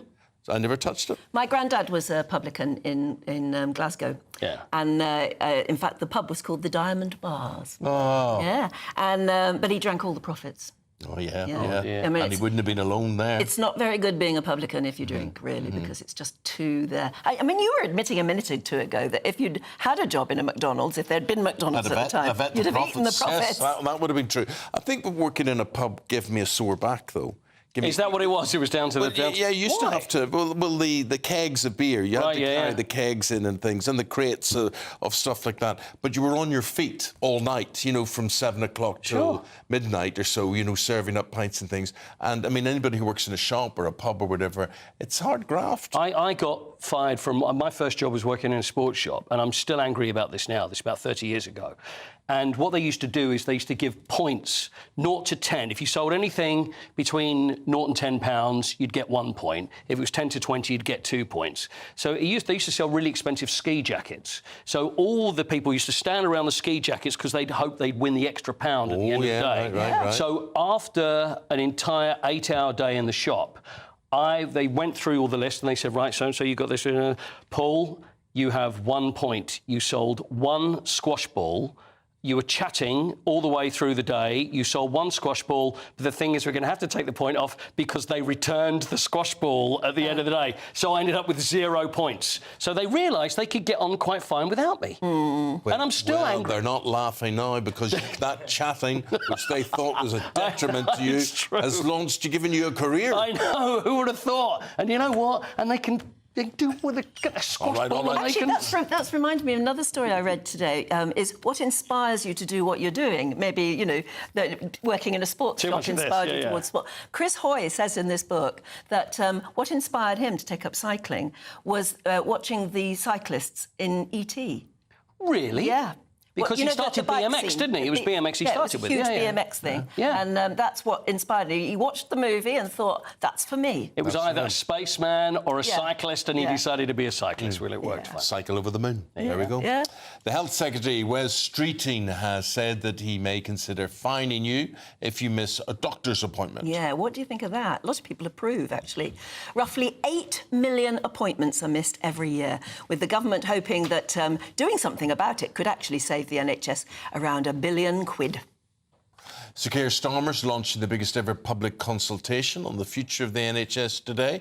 Number 10, looking to create digital passports so NHS staff can access your health records more easily. Well, joining us now in the studio, former Health Minister Lord Jim Bethell. Lovely to see you again. I was saying earlier that Wes Streeting clearly wants to do something about the NHS and that maybe a Labour government can do without too much criticism. What chances do you give him? Well, I really admire his gusto. I mean, he's got the right approach to be this optimistic and to lean in. I think he's got to deal with patients. I think people have got to take more responsibility for looking after themselves, and he's got to try and deliver that message. So the consultation is good for that. And he's got to get the doctors on side, because our embattled doctors have become very conservative and resistant to change. And they are a group that really need to be on board for this big journey. And he has given them a pay rise, but I'm not quite sure. Why. Yeah, I know, and they should be happy about that. But I'm not quite sure that they're there for him yet. So he's got a big mountain to climb. Well, if you had a magic wand, and you, Lord Bethell, you've worked as part of the Conservative government into the National Health Service and fixing and amending things there and whatever. But if you had a magic wand and you could change things within the NHS, what would you go for? Well, Eamonn, that's a great question. I saw for myself amazing technologies amongst the medicines and the digital devices that really can change the productivity and the effectiveness of our health service. And they're not really being used as effectively as they should be. So I'd love to see more take-up on that. But at the end of the day, we've just got too many sick people in the UK in the first place. And that's putting unbearable pressure on the NHS. You see, are we sick, or do we believe we're sick? No, we are. If you look at the numbers compared to other countries, we are sicker than other countries. We've had 1 million people drop out of the workplace. No one else has had mental health, right? Yes. When I was young, nobody had mental health problems. Nobody. Now, I'm being stupid about this, but, you know, this is true. It wasn't seen as a problem. You didn't, Anne, go and meet some friends and say, well, she's got mental health problems. No, but you were ashamed of it and never told anyone, but you were still suffering. So recognising it, it seems that it's caused a new problem, but maybe it hasn't. It's just uncovered. But kids now talk about having mental health problems. Yes, they do. And you think, right, well, for you and me, it was you had an off day, you were depressed, or your football team lost, or Santa didn't bring you the right present that Christmas or whatever it is. But now it's like the end of the world. What about lifestyle choice problems? I mean, even going as far as saying, we'll provide IVF on the NHS. Where do you draw the line, I suppose, in saying the NHS is there for you no matter what, or we will judge you on your lifestyle? Well, we do ration things a lot. I mean, IVF is a really good example of something that is rationed quite heavily. You get 1 or 2 cycles depending on where you live, and if you don't succeed in there, then you don't get another chance. So there are tough decisions that are made. I think where there's another dilemma is how much the NHS should be spending on trying to support you in leading a healthy life. This question of social prescribing. Should we be dishing out bags of carrots to try and help people eat more healthily? Or really is that families' own responsibilities for doing that? The thing I know is that if you catch things early, if someone's got a addiction or some kind of obesity or something like that, if you can change the path of their life early, my goodness, you're going to save a ton of money later on. But Jim, when they've what got politician diseases. would stand up, and I don't know if I'm right in saying this or not, but the NHS cannot do everything. Would a politician ever stand up and say, right, we're there for you, we're there for the basics, we're there to get everything right, but we cannot do everything? Yeah, I know. He's saying it, actually, I think Wes is saying it. I would certainly say it. In terms of your health, Eamonn, the clinical support you have is around 20% of your outcome. 40% is your own behaviours and 40% is the environment that you live in. There's no way the NHS can be responsible, really, for your health. And we've lost track of that basic understanding. So, the rest of government needs to do more to improve the environment we live in, make sure that the food is better. We were talking earlier about nutrition. My goodness, we've got a bad food system here. The air is dirty. That is an incredible cause of disease and hospital admissions. And then in terms of our own behaviours, we need to wake up to some of the habits that we've got into in terms of what we eat, what we drink, the addictions that we lean into. Do we really have choice with what we eat? We have choice if we pay for it, if we're educated enough, if we can actually cook and whatever. But so many people can't do those things. But when you look at the influence America has on world food, particularly the UK, and anything bad, you can point the finger and say it came from America. Yeah, the junk food companies have definitely driven really hard on this very addictive food.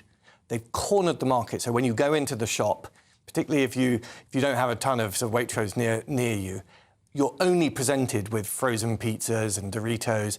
Your choices are very, very limited. And also your appetite changes because once you get into the habit of eating junk food, it's very, very difficult. You're literally addicted. I think so, absolutely. So I think you're right. I'm not saying that this is all individual choice and we need to think about the environment people live in.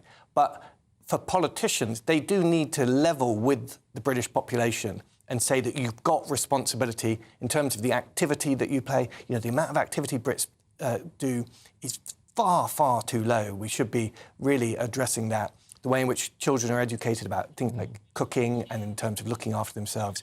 We're on the back foot on this stuff. I can't remember whether you said it on air or off air. I think it was when you were off air and coming in, about the sort of average person has about 4 comorbidities. Well, what we've seen is 1 million people drop out of the workplace in the last few years. That's cost us a fortune, 50, 60 billion quid. I mean, it's a devastating blow to our economy. And if you look at it, they aren't just people who are picking the daisies and, taking a year off. They're people who've typically got 4 morbidities. So they might have a bit of diabetes, cardiovascular, musculoskeletal, and probably a bit of depression, because if you're that ill, it is very depressing. Now, that's a ton of disease to be carrying, and if you drop out of work when you're 50, 55, you may have another 20, 30 years of life ahead of you where you're going to be dependent on the state for welfare, and you're not contributing in terms of taxes and in terms of to society. This is a terrible way to run the country, and we really need to change direction. Jim, it's fascinating talking to you, getting your insight, getting your perspective on things as well. Please come back and speak to us again sometime, because this problem ain't going away. But thank you very much indeed Thank you, Eamonn. for your take on things. That's Lord James Bethell there, and he served under the Conservative government in Boris Johnson's... what was it in your... I was there for the pandemic. If we're there for the pandemic. Yeah. Gosh. Yeah, well, that's enough. Yeah, we'll talk to you about that at some point Indeed. too. Do you know There's a whole new something story in that itself. I think is a terrible disease, if disease is the right word, and it's never really classified as such? Loneliness. Oh, yes. I think it's something that you never... Doctor doesn't give you a prescription for loneliness. It'll relate to something else or something else. But the older I get, and I think it does when you have friends that die and people who move away and children who grow up and whatever, and then it's you on your own, I think that's an awful thing. I think there are a lot of people living on their own, and then it's very easy to suffer from depression and to go downhill. I used to say to my mother, and she lived till she was 93, and I said to her, you know, Mum, why don't you do this? Why don't you do that? Whatever it is. She said, I don't know anybody. And I said, but you make new friends. I don't want to make new friends. And my mother's in her 90s, and she thought people in their 70s were ancient, you know. And I think loneliness, if there's someone you can keep company, I think it's a great thing. We had a GP, I lived in a village near Oxford for a while, where we had a GP who was sort of very famous locally. I don't think he's doing it anymore, but he used to write a prescription for joining his gardening club. Because there was a big patch of wasteland. I can understand and he was trying to get people together. He said, all right, I'll treat you, I'll be as sympathetic as whatever, give you whatever drugs I think are necessary, but I really want you to turn up to this. Fresh air, exercise, company. And it was absolutely brilliant. Yeah, I don't know whether he does it anymore, but it made a huge difference to a lot of people's lives. No, making a difference in people's lives down under. The King and Queen, of course, are down there. And an Indigenous politician has created a big row overnight after shouting at King Charles as he made a speech at Parliament House in Canberra. Yes, she's the independent senator, Lydia Thorpe, and she really was very vocal, accusing the royal family of committing genocide. She was shown the door pretty niftily, but anyway, since then, Australia's pro-monarchy group has called for her immediate resignation. Have a look at the clip. You are a genocidal! This is not your land! This is not your land! You are not my kids! You are not our kids! Cameron Walker, our royal correspondent, he is following the King and Queen. Here he is with more on that story. Committed genocide against our people! Give us our land back! Give us what you stole from us! Our bones, our skulls, our babies, our people! You destroyed our land! Give us a treaty! We want a treaty in this country! You are a genocidal! This is not your land! This is not your land! You are not my kids! You are not our kids! Well, some very dramatic scenes inside the Parliament building here in Canberra as Lydia Thorpe, a Victorian senator, interrupted the end of King Charles's speech, literally screaming at him, "You are not my king, this is not your land." She had to be pushed out of the chamber because her outburst just continued and kept continuing and completely overshadowed events inside the building itself. The King was here to spend time with lawmakers here in Australia as well as attend a reception. Of course, that reception has already made headlines earlier this week because the 6 states premiers here in Australia all declined an invitation to this reception being hosted by the Prime Minister of Australia, Anthony Albanese. Luckily, the King did manage to deliver a vast majority of his speech before he was interrupted, and this is what he said. Let me also say how deeply I appreciated this morning's moving Welcome to Country ceremony, which offers me the opportunity to pay my respects to the traditional owners of the lands on which we meet, the Ngunnawal people and all First Nations peoples who have loved and cared for this continent for 65,000 years. Well, the King and Queen seemed unbothered by the outburst when they emerged from the Parliament building a little earlier on. They greeted members of the public with smiles who were cheering them on. Of course, the public have been waiting hours in this searing heat here in Canberra to get a chance to meet their Majesties, and their Majesties very much obliged. They spent quite a lot of time with members of the public here. I spoke to a few of them earlier, and this is what they told me.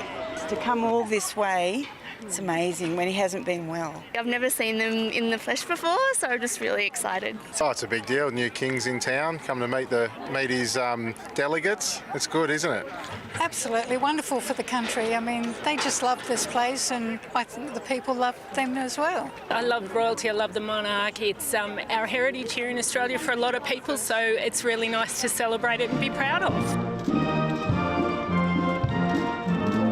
The King has a very gruelling schedule here today. He's got several other engagements before he concludes his day in Canberra. Tomorrow he's got a full day of engagements in Sydney, and then on Wednesday he's flying off to Samoa for the Commonwealth Heads of Government meeting and a state visit. So despite his cancer diagnosis, he is still very much working hard.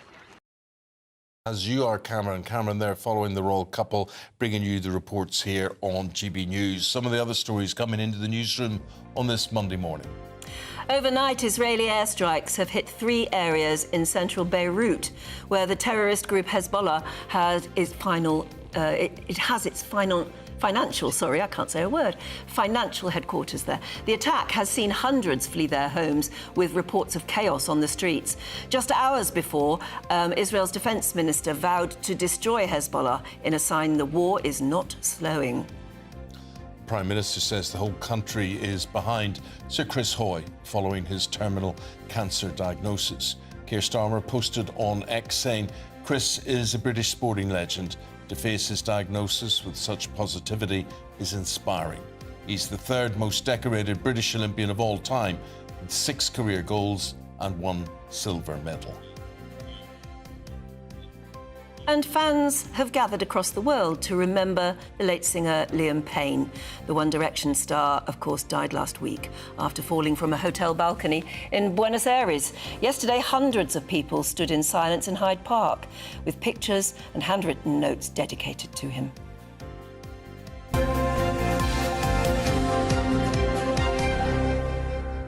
Good morning now to Catherine Chalk. Here's your weather picture.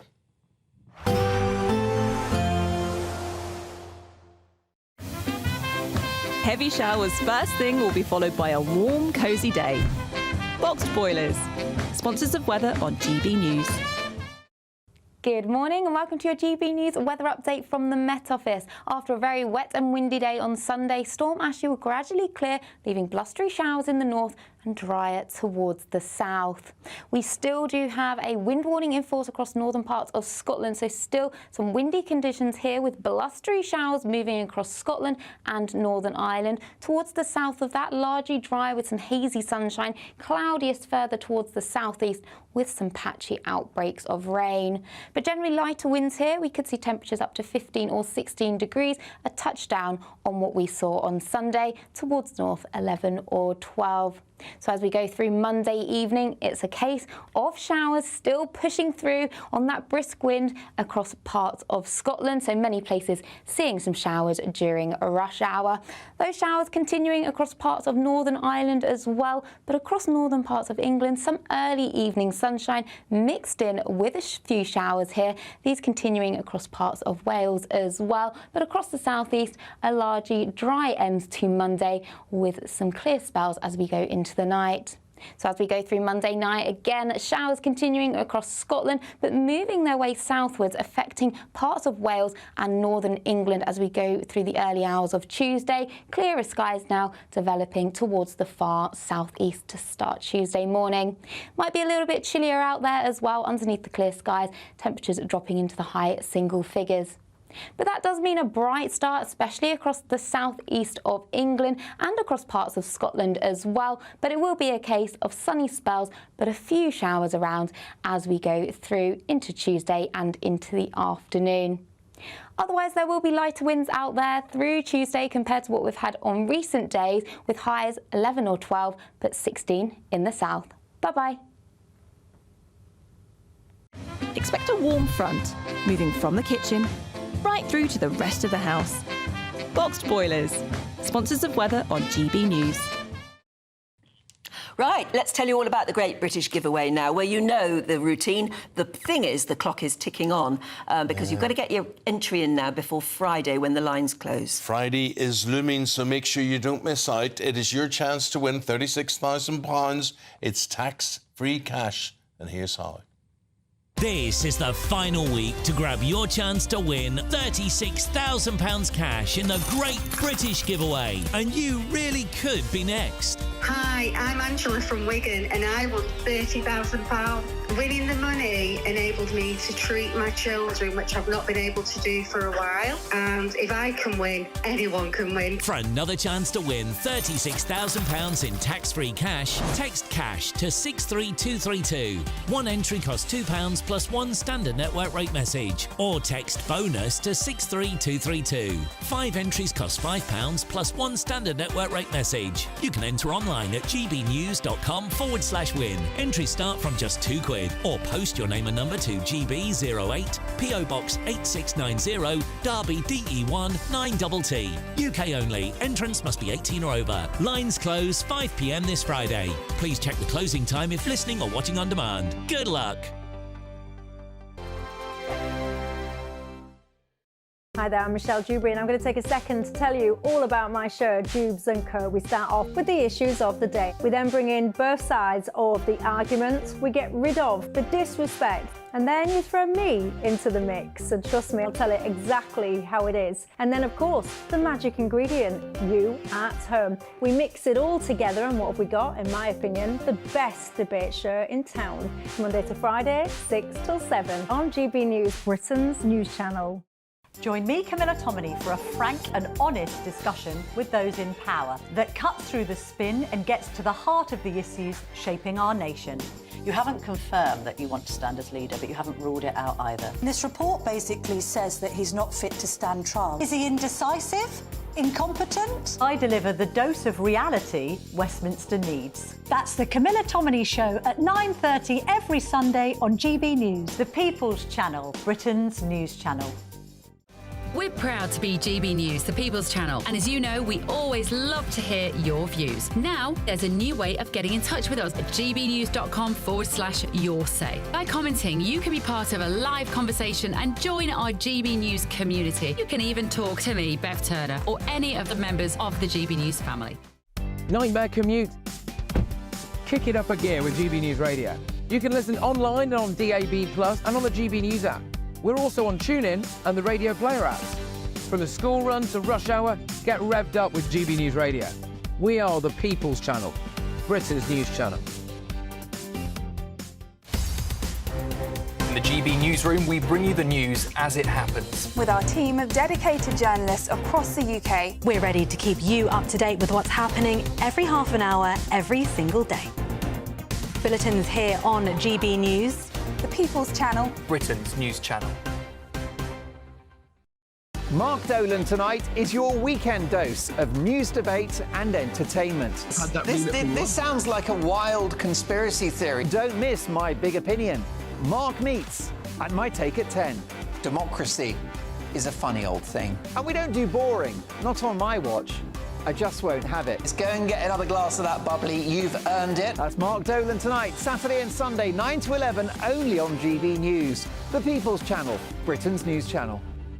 Good Afternoon Britain isn't just about us. The wonderful thing about this programme is it's about everyone watching. It's an interactive programme. Well, there absolutely is something to see here, and we're going to be talking about it more. Whether it's breaking royal news, Will, please bring us up to date, or indeed a particularly punchy speech in the House of Commons. Very, very curious. We bring it to you live, and then we bring you live reaction as well. That's Good Afternoon Britain, weekdays from midday. Only on GB News, the People's Channel, Britain's news channel.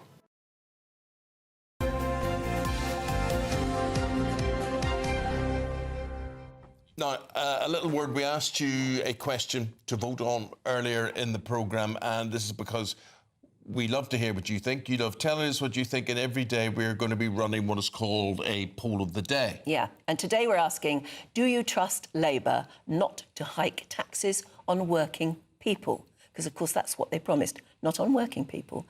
Anyway, the live results are on screen now.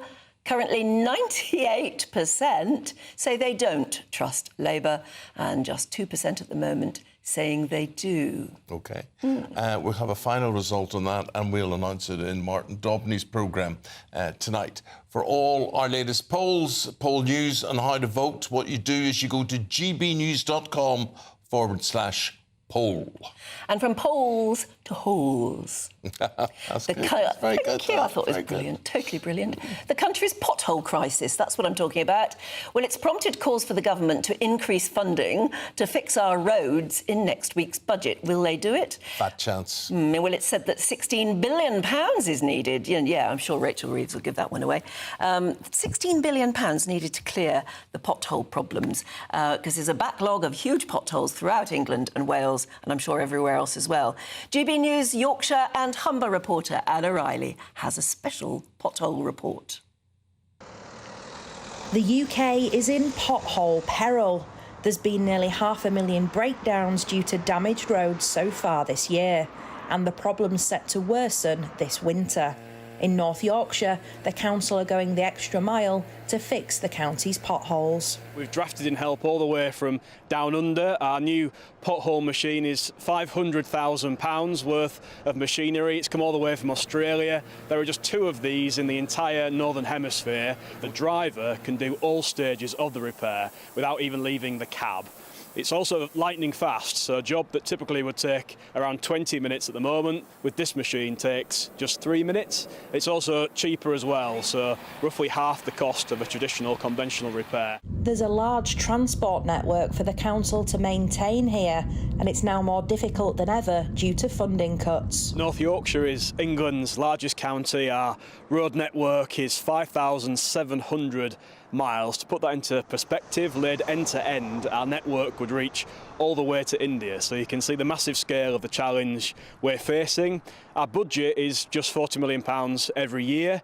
That's increasingly stretched. We're doing less every year that goes by. Since 2017, we're actually resurfacing now half the miles of road that we were back then. That's due to inflationary pressures. We are constantly trying to improve, trying to work smarter, using new technology, using new methods, and we are seeing some good positive results from that, but ultimately the budget is the core determining factor, and it'd be very great, very useful if we could get some extra funding from central government. Over half of Britain's roads have less than 15 years of structural life left, according to industry experts.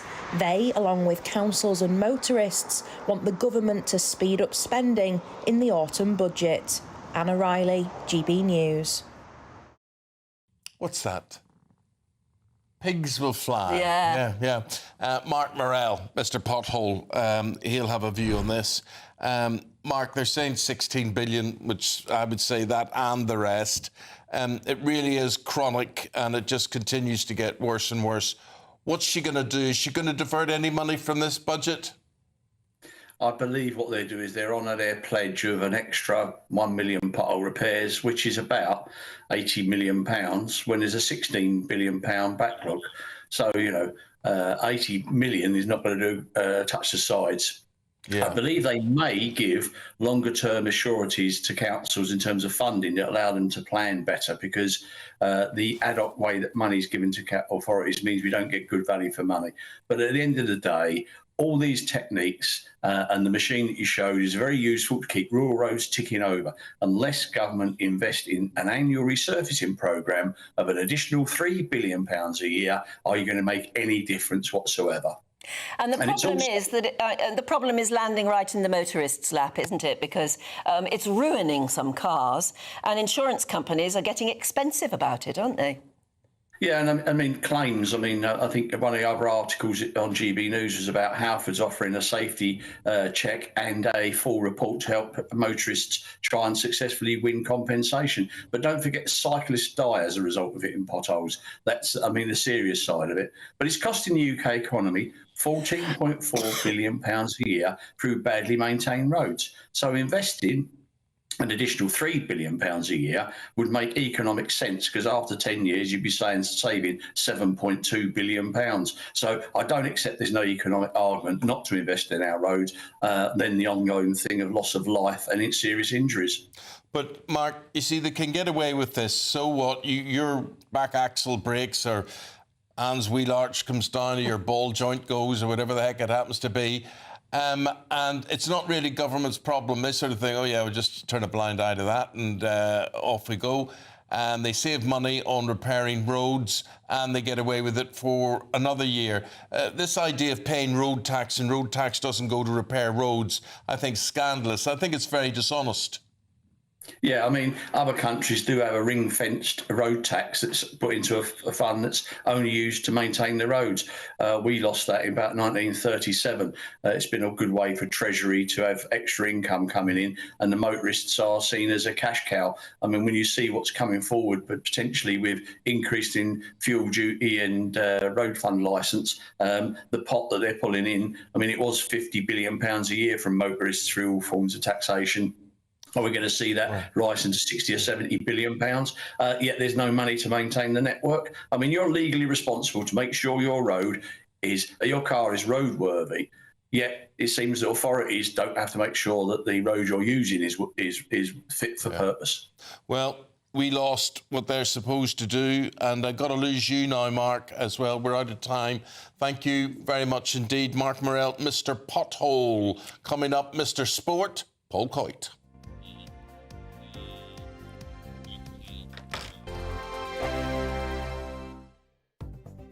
The latest GB News travel.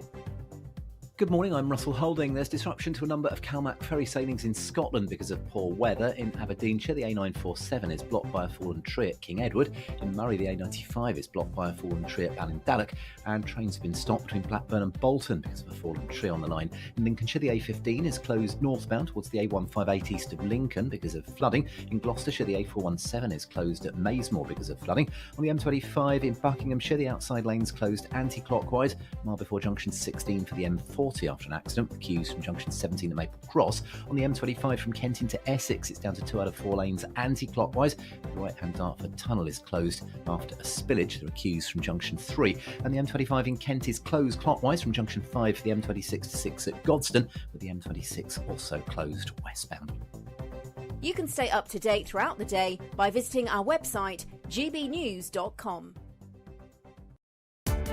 Welcome to State of the Nation, daily plunge into the stories shaping our country. I'm Jacob Rees-Mogg, and Monday to Thursday we bring you the insights, the facts, the truth about how our country is being governed. Because what happens in Downing Street matters down your street. Tune in to State of the Nation every Monday to Thursday, 8 to 9 o'clock. Only on GB News, the People's Channel, Britain's news channel. Hi there, I'm Michelle Dewberry, and I'm going to take a second to tell you all about my show, Jubes and Co. We start off with the issues of the day. We then bring in both sides of the argument. We get rid of the disrespect, and then you throw me into the mix. And trust me, I'll tell it exactly how it is. And then, of course, the magic ingredient, you at home. We mix it all together, and what have we got? In my opinion, the best debate show in town. Monday to Friday, 6 till 7 on GB News, Britain's news channel. It's Patrick Christie's Tonight, and here we do things differently. It's explaining the absolute madness of this, doesn't it? It's explosive. I mean, this is very good. It's lively. 850. Your government sat there short and it did nothing. It's controversial. And the Middle East has been in turmoil since before I was born. It's everything you need to kickstart your evening. Everyone's had their Weetabix tonight. I love to see it. That's Patrick Christie's Tonight, weeknights from 9 p.m. Only on GB News, the People's Channel, Britain's news channel. Nightmare commute. Kick it up a gear with GB News Radio. You can listen online and on DAB+ and on the GB News app. We're also on TuneIn and the Radio Player apps. From the school run to rush hour, get revved up with GB News Radio. We are the People's Channel, Britain's news channel.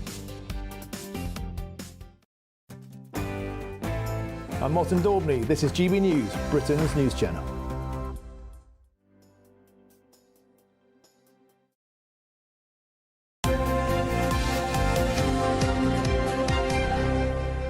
Is Paul going to sum up yesterday's big Premier League games? And we've got Forest against Palace tonight. That's tonight, but I want to go back actually a few years first, because I found a picture of your favourite footballer of all time, Georgie, alongside my favourite footballer of all time, Glenn Hoddle. Oh, right. Look at that. Now, look.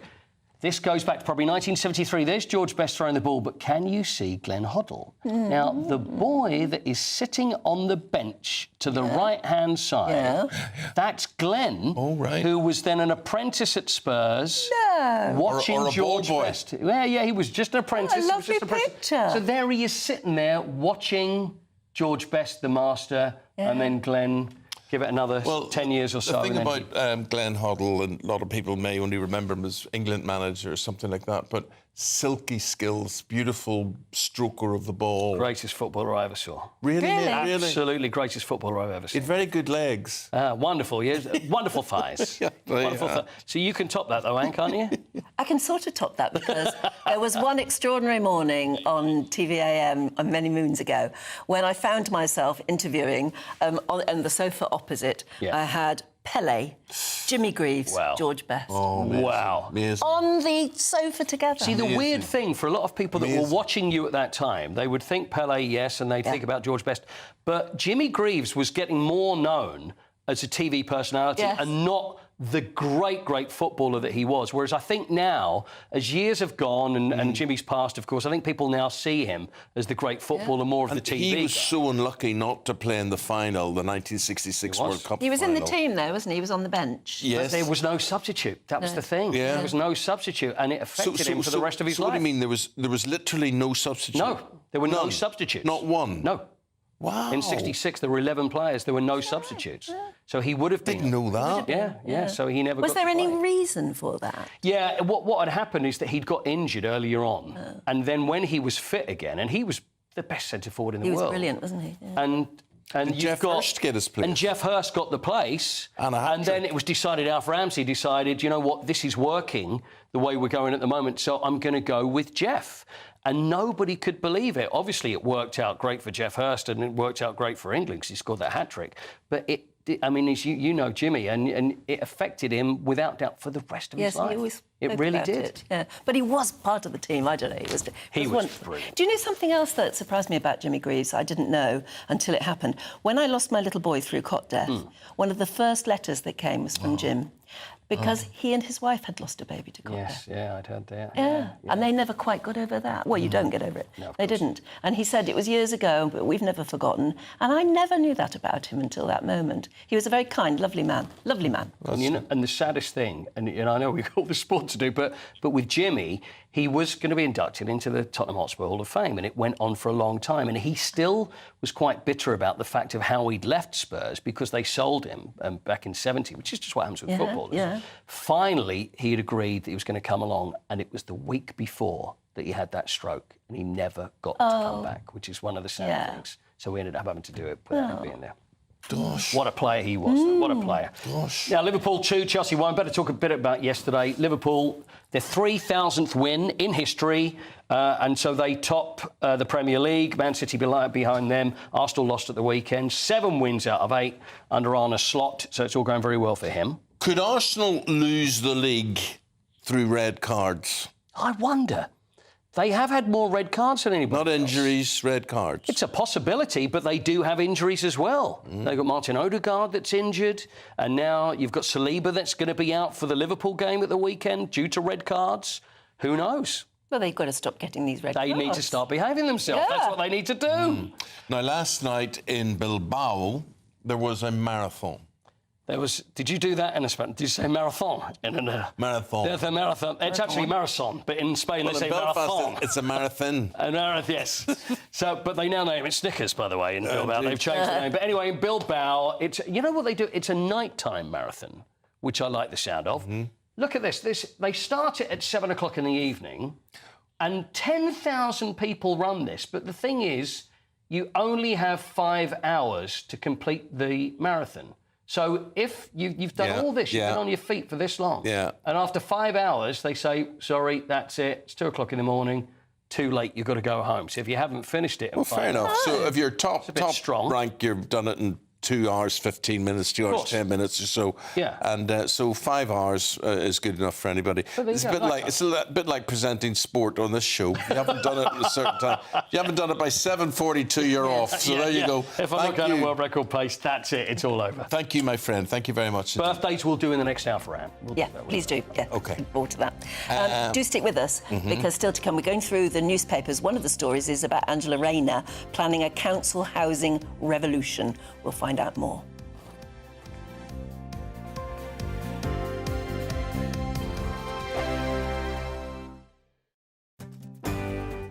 I'm Michael Portillo. This is GB News, the People's Channel, Britain's news channel. In the GB Newsroom, we bring you the news as it happens. With our team of dedicated journalists across the UK, we're ready to keep you up to date with what's happening every half an hour, every single day. Bulletins here on GB News, the People's Channel, Britain's news channel. This is GB News, Britain's news channel.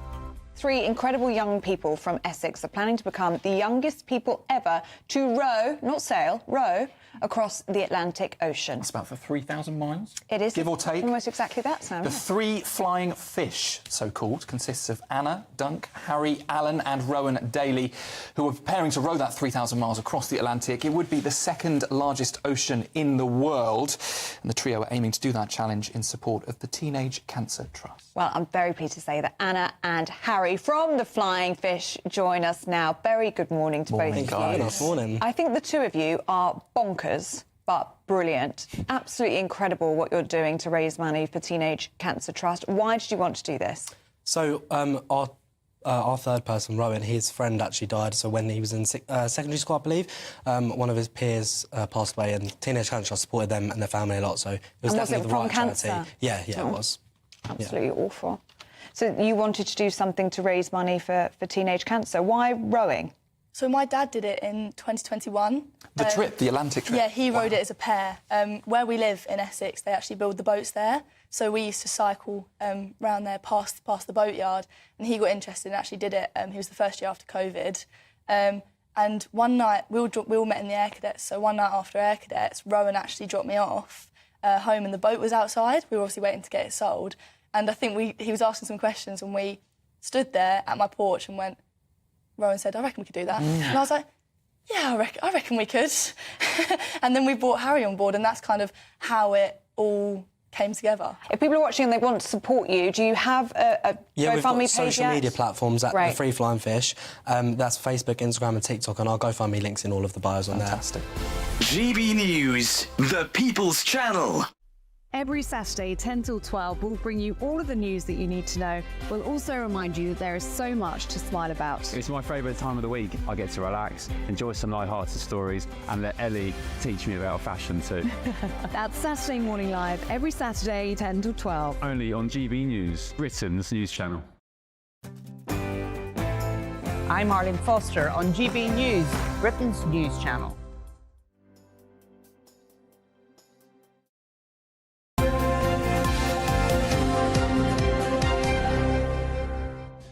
Chris Akabusi and Dawn Neeson, they've got the papers in front of them today.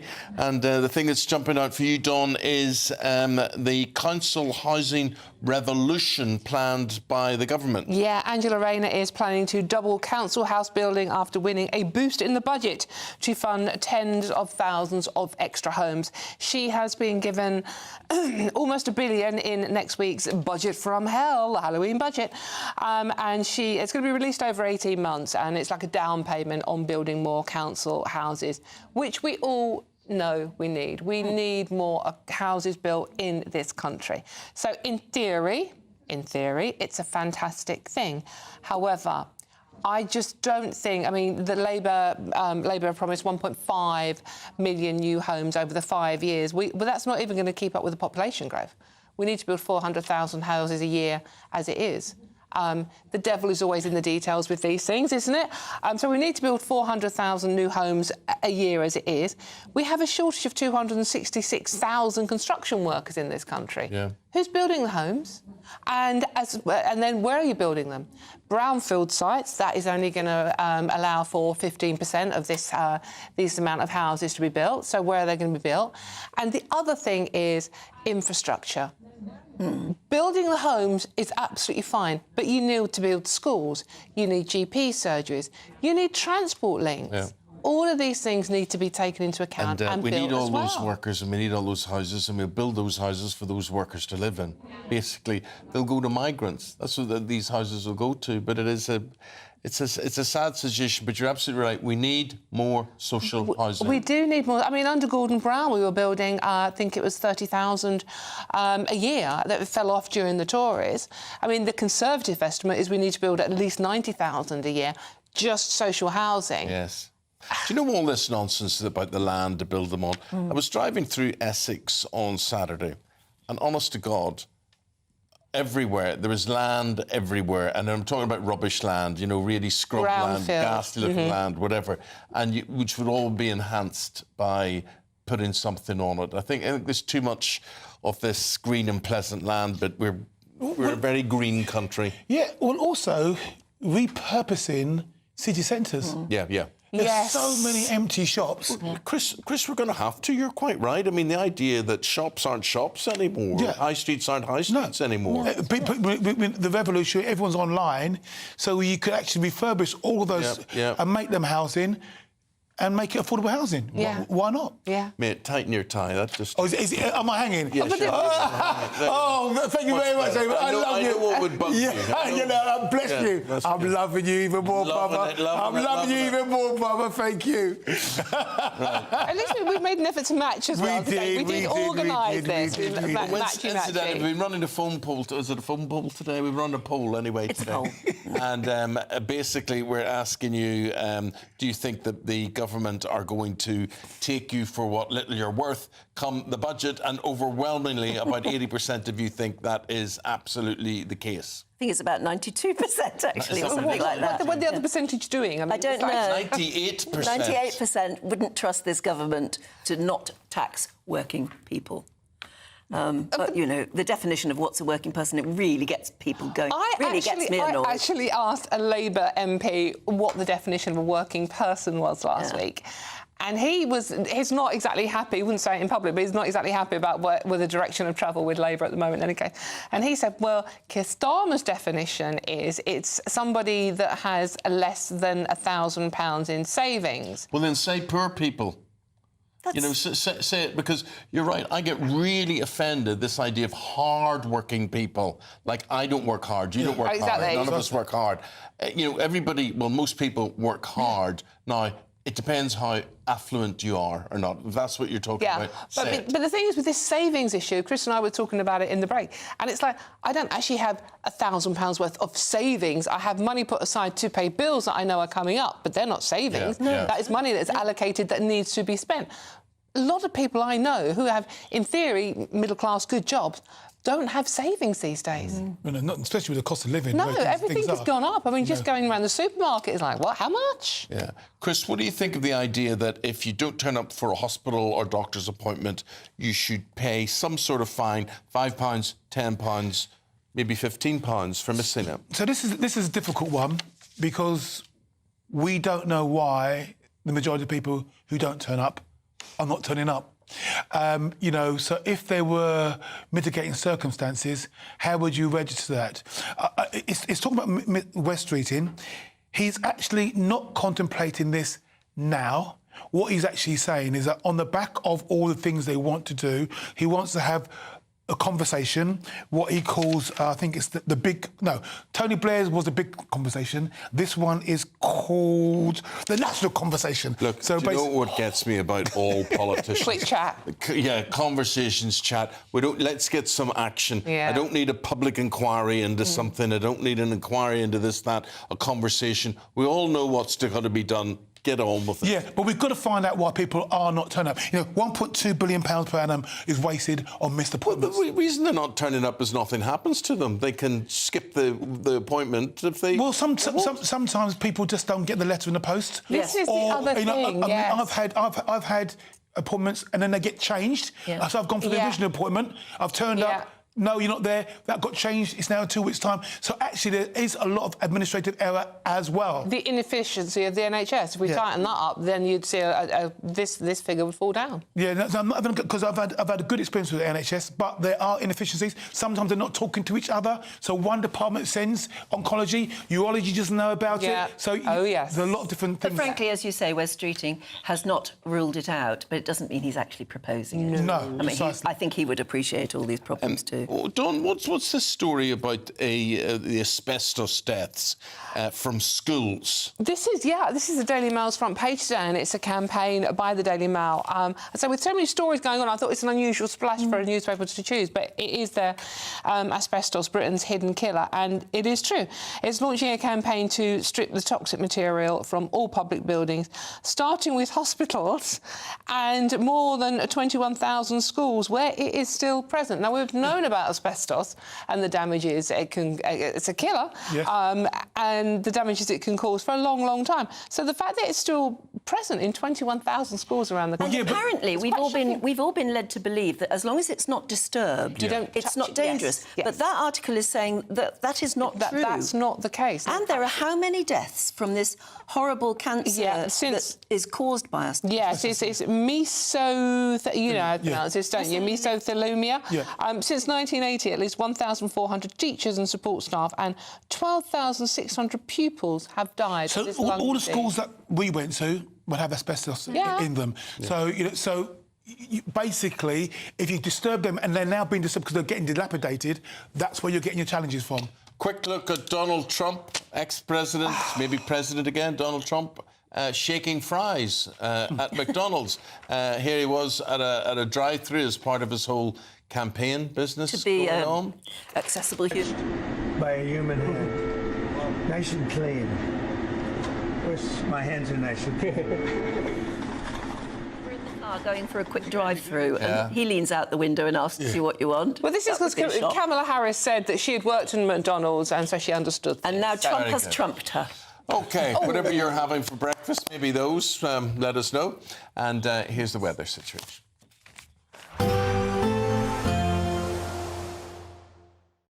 Expect a warm front, moving from the kitchen right through to the rest of the house. Boxed Boilers, sponsors of weather on GB News. Good morning and welcome to your GB News weather update from the Met Office. After a very wet and windy day on Sunday, storm Ashley will gradually clear, leaving blustery showers in the north and drier towards the south. We still do have a wind warning in force across northern parts of Scotland, so still some windy conditions here with blustery showers moving across Scotland and Northern Ireland. Towards the south of that, largely dry with some hazy sunshine, cloudiest further towards the southeast with some patchy outbreaks of rain. But generally lighter winds here. We could see temperatures up to 15 or 16 degrees, a touchdown on what we saw on Sunday, towards north 11 or 12. So as we go through Monday evening, it's a case of showers still pushing through on that brisk wind across parts of Scotland. So many places seeing some showers during a rush hour. Those showers continuing across parts of Northern Ireland as well, but across northern parts of England, some early evening sunshine mixed in with a few showers here. These continuing across parts of Wales as well, but across the southeast, a largely dry end to Monday with some clear spells as we go into the night. So as we go through Monday night, again, showers continuing across Scotland, but moving their way southwards, affecting parts of Wales and northern England as we go through the early hours of Tuesday. Clearer skies now developing towards the far southeast to start Tuesday morning. Might be a little bit chillier out there as well underneath the clear skies, temperatures dropping into the high single figures. But that does mean a bright start, especially across the southeast of England and across parts of Scotland as well. But it will be a case of sunny spells, but a few showers around as we go through into Tuesday and into the afternoon. Otherwise, there will be lighter winds out there through Tuesday compared to what we've had on recent days, with highs 11 or 12, but 16 in the south. Bye-bye. Despite the morning rain, it'll be a nice, warm, cosy day ahead. Boxed heat pumps, sponsors of weather on GB News. The latest GB News travel.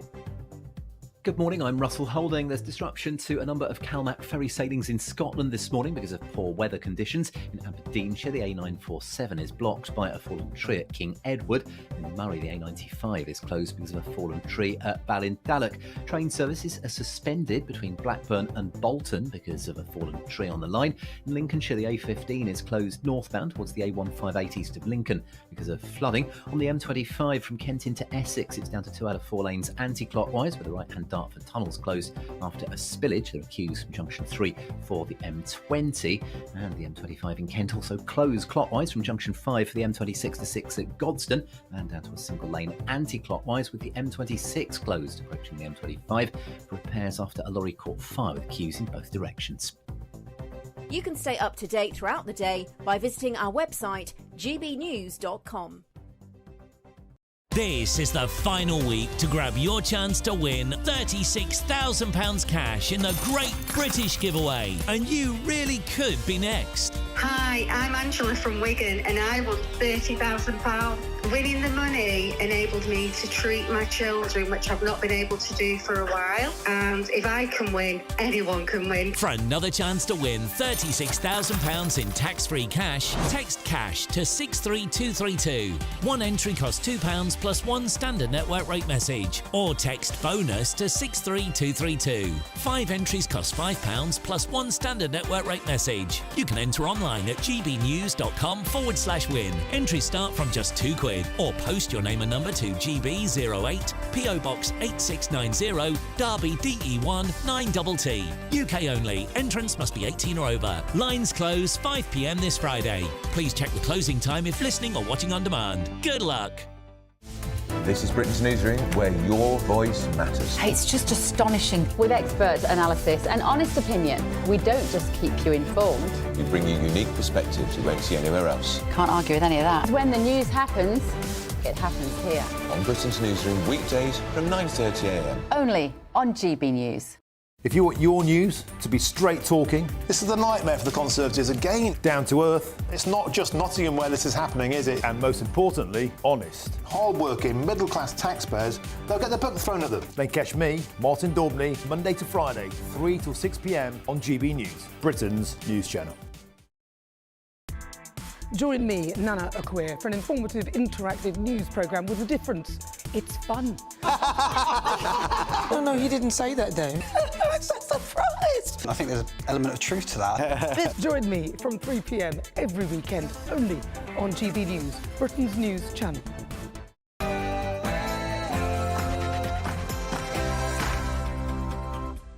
Hello there, very good morning to you. Labour refuses to rule out charging you if you're a patient who's missed an appointment. As the government launches an ambitious 10-year plan. Could this be the solution to endless waiting lists and backlogs? And it's crunch time for prisons. Ministers consider releasing more inmates early to ease the overcrowding problem. Conservative leadership hopeful Robert Jenrick joins us in a few minutes to explain how he would tackle the grooming gangs. King Charles and Queen Camilla go walkabout down under, but one local politician puts a spanner in the works by being a bit vocal. Give up against Solomon! This is not your land! This is not your land! You are not my kids! You are not our kids! Pothole panic. Experts warn £16 billion is not enough, and at least that would be needed in Labour's autumn budget. And the AA wants to ban under-21s from driving their friends around. Later this hour, we'll be asking whether it's time to crack down on those very young drivers. And in sport, Liverpool stays top of the Premier League after beating Chelsea, and Manchester City get a last-gasp goal to beat winless Wolves.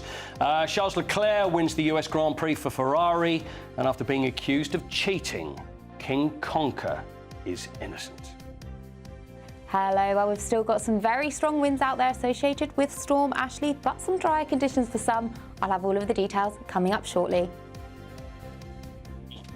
1 minute past 8 o'clock on this Monday morning. Thanks for your company. I'm Eamonn Holmes. And I'm Anne Diamond, and this is GB News Breakfast. Oh, normally there's a little bit of music happens there, but not today.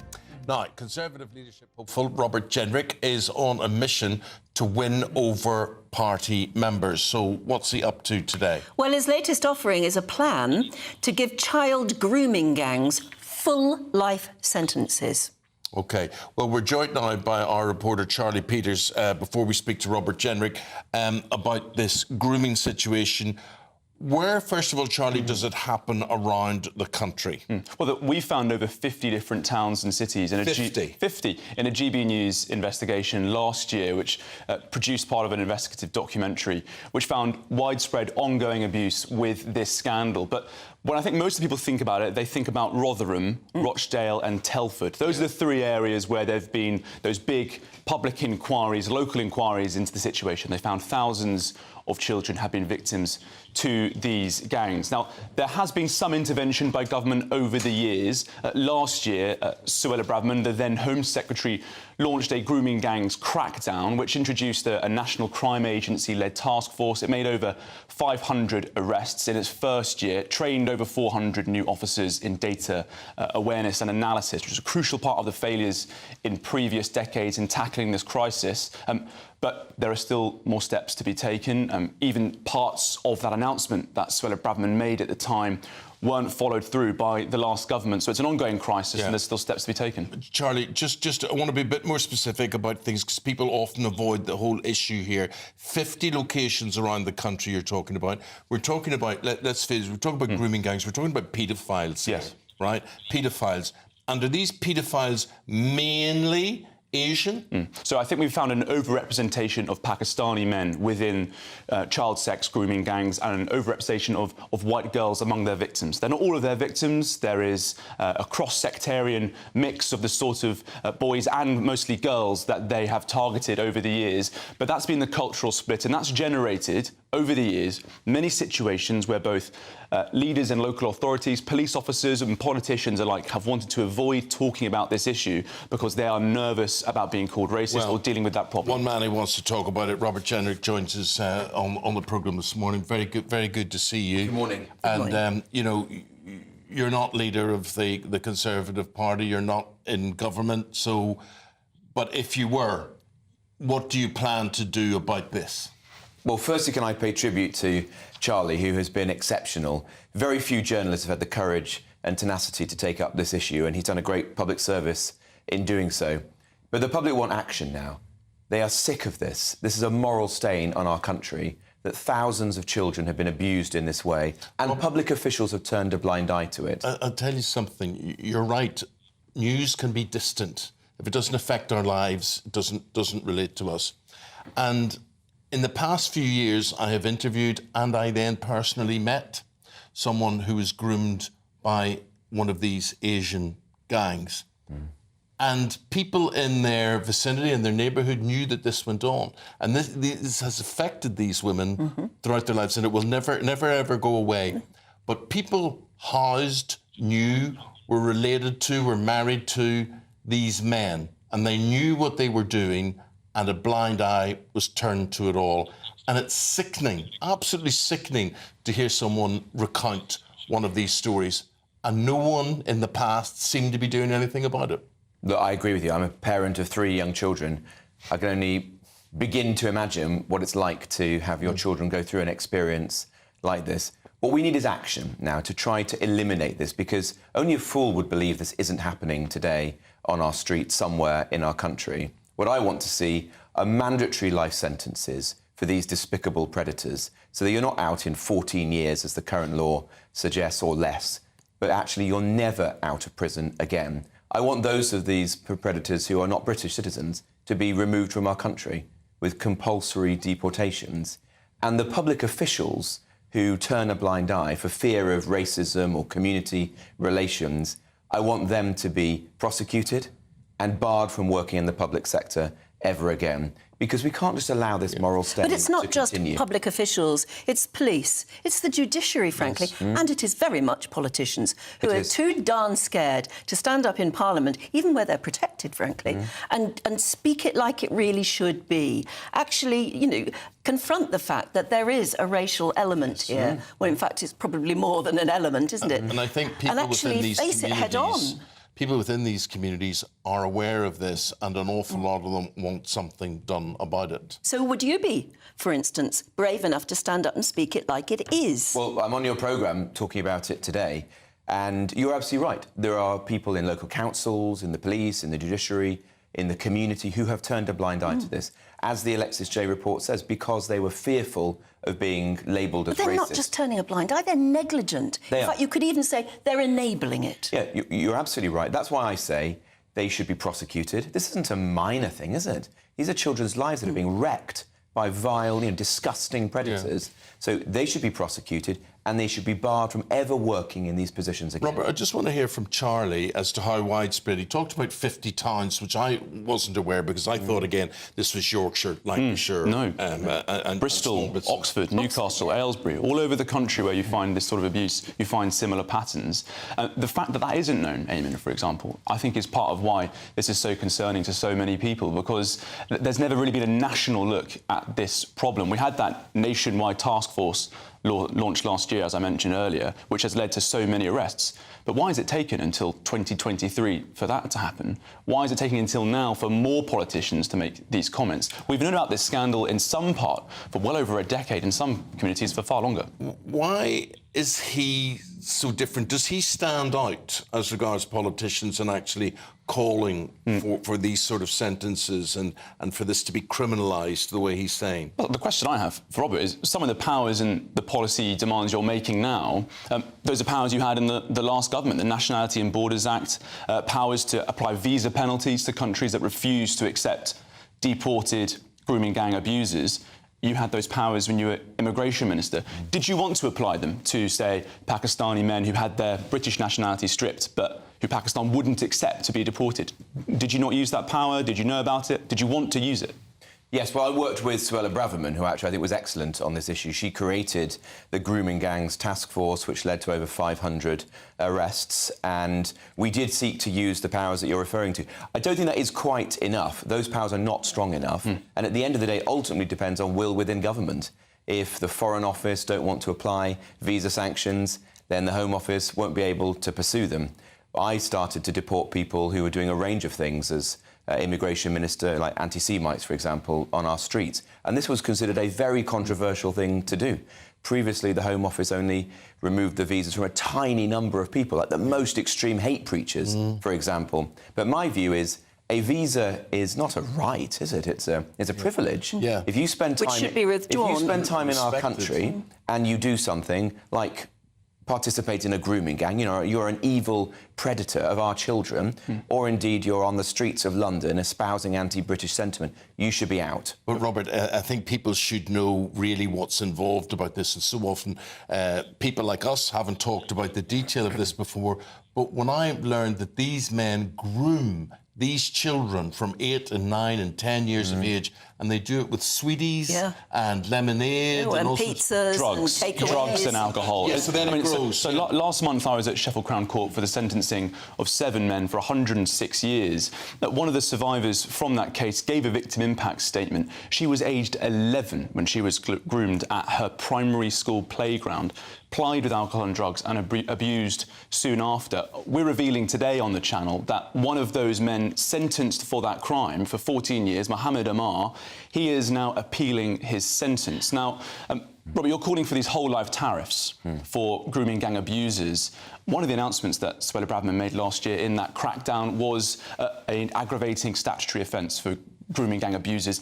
That never went through because the election was called. Some voters may be concerned and say, how can we trust a Conservative again to bring in these stronger sentences when you told victims you'd do it last year, but it wasn't included in the wash-up? What do you say to that? Well, I want to see that happen. I mean, you're absolutely right that the current sentences are pathetic.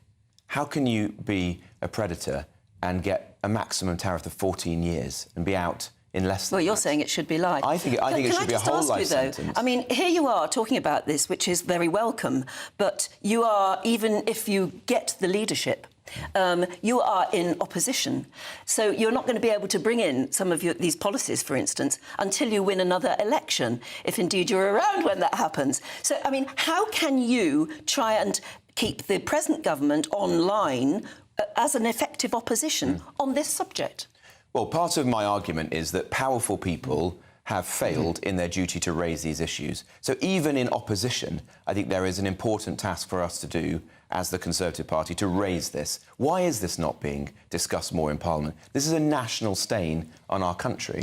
You know, the other day, Keir Starmer spoke rightly of a range of national scandals, like the Grenfell tragedy, like Hillsborough, but he didn't talk about the grooming gangs, and he's not alone in that. Yeah. So few politicians raise this up as one of the principal, most shocking scandals. And that is prison places. There are none. So, I mean, who's going to seriously listen to you talking about life-term sentences?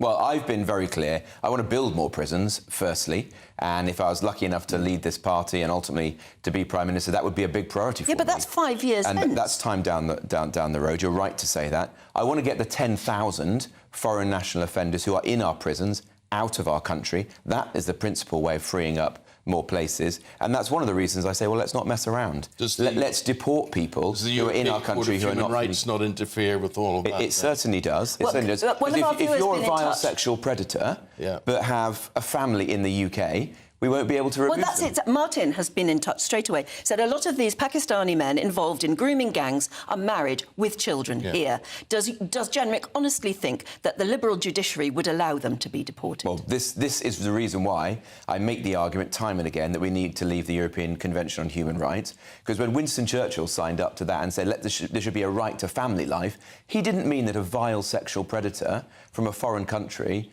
should have their deportation refused because they happen to have a wife or a child here in the United Kingdom. That's obviously shameful, and we need to change that. I'm hopeful that I can persuade the Conservative Party members in this leadership contest of that argument, and we can move forward with our party's policy, at least, to leave the European Convention on Human Rights. You can't move forward with policy as opposition. All you can do is be a really good opposition. Well, you can create awareness. Yes. And these people understand that what they do is not tolerated. It's not acceptable within their communities and whatever. I think, you know, at the very least, that would happen.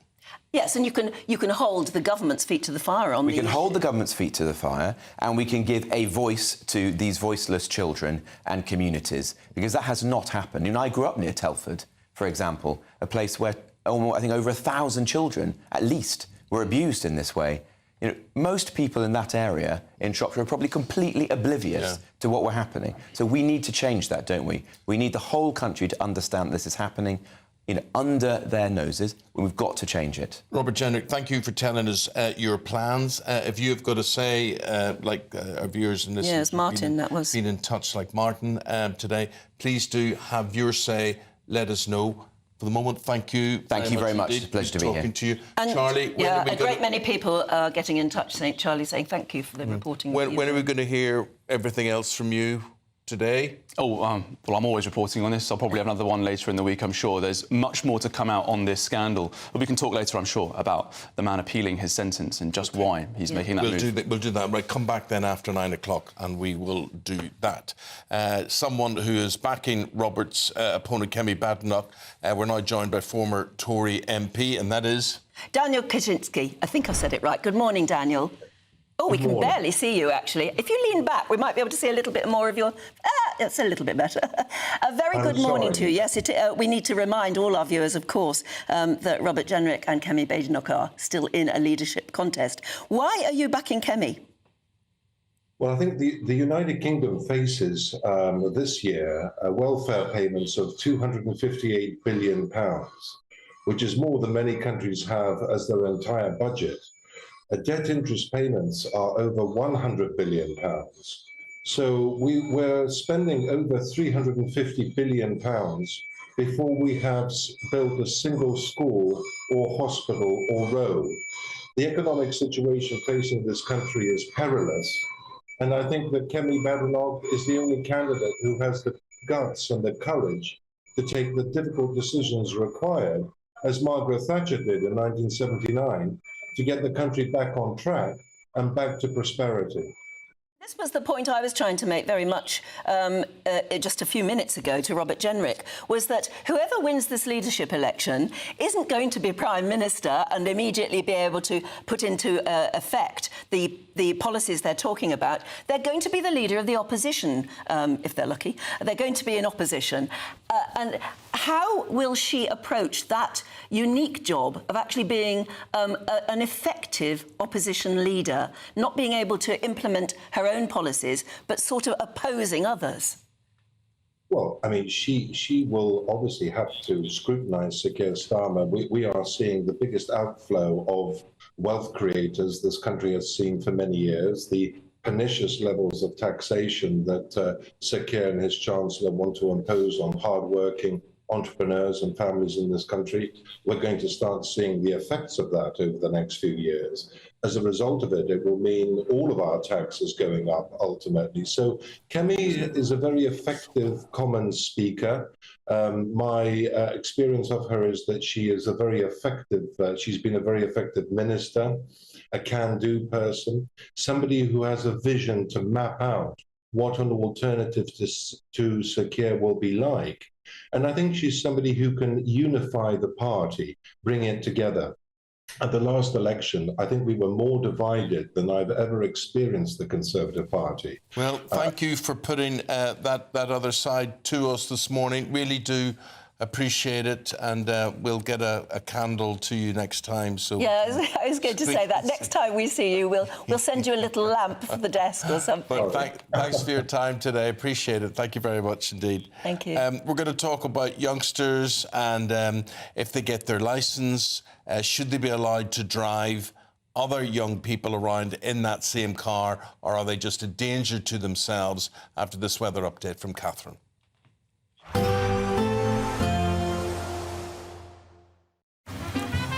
Despite the morning rain, it'll be a nice, warm, cosy day ahead.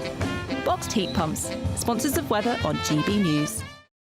Good morning and welcome to your GB News weather update from the Met Office. After a very wet and windy day on Sunday, Storm Ashley will gradually clear, leaving blustery showers in the north and drier towards the south.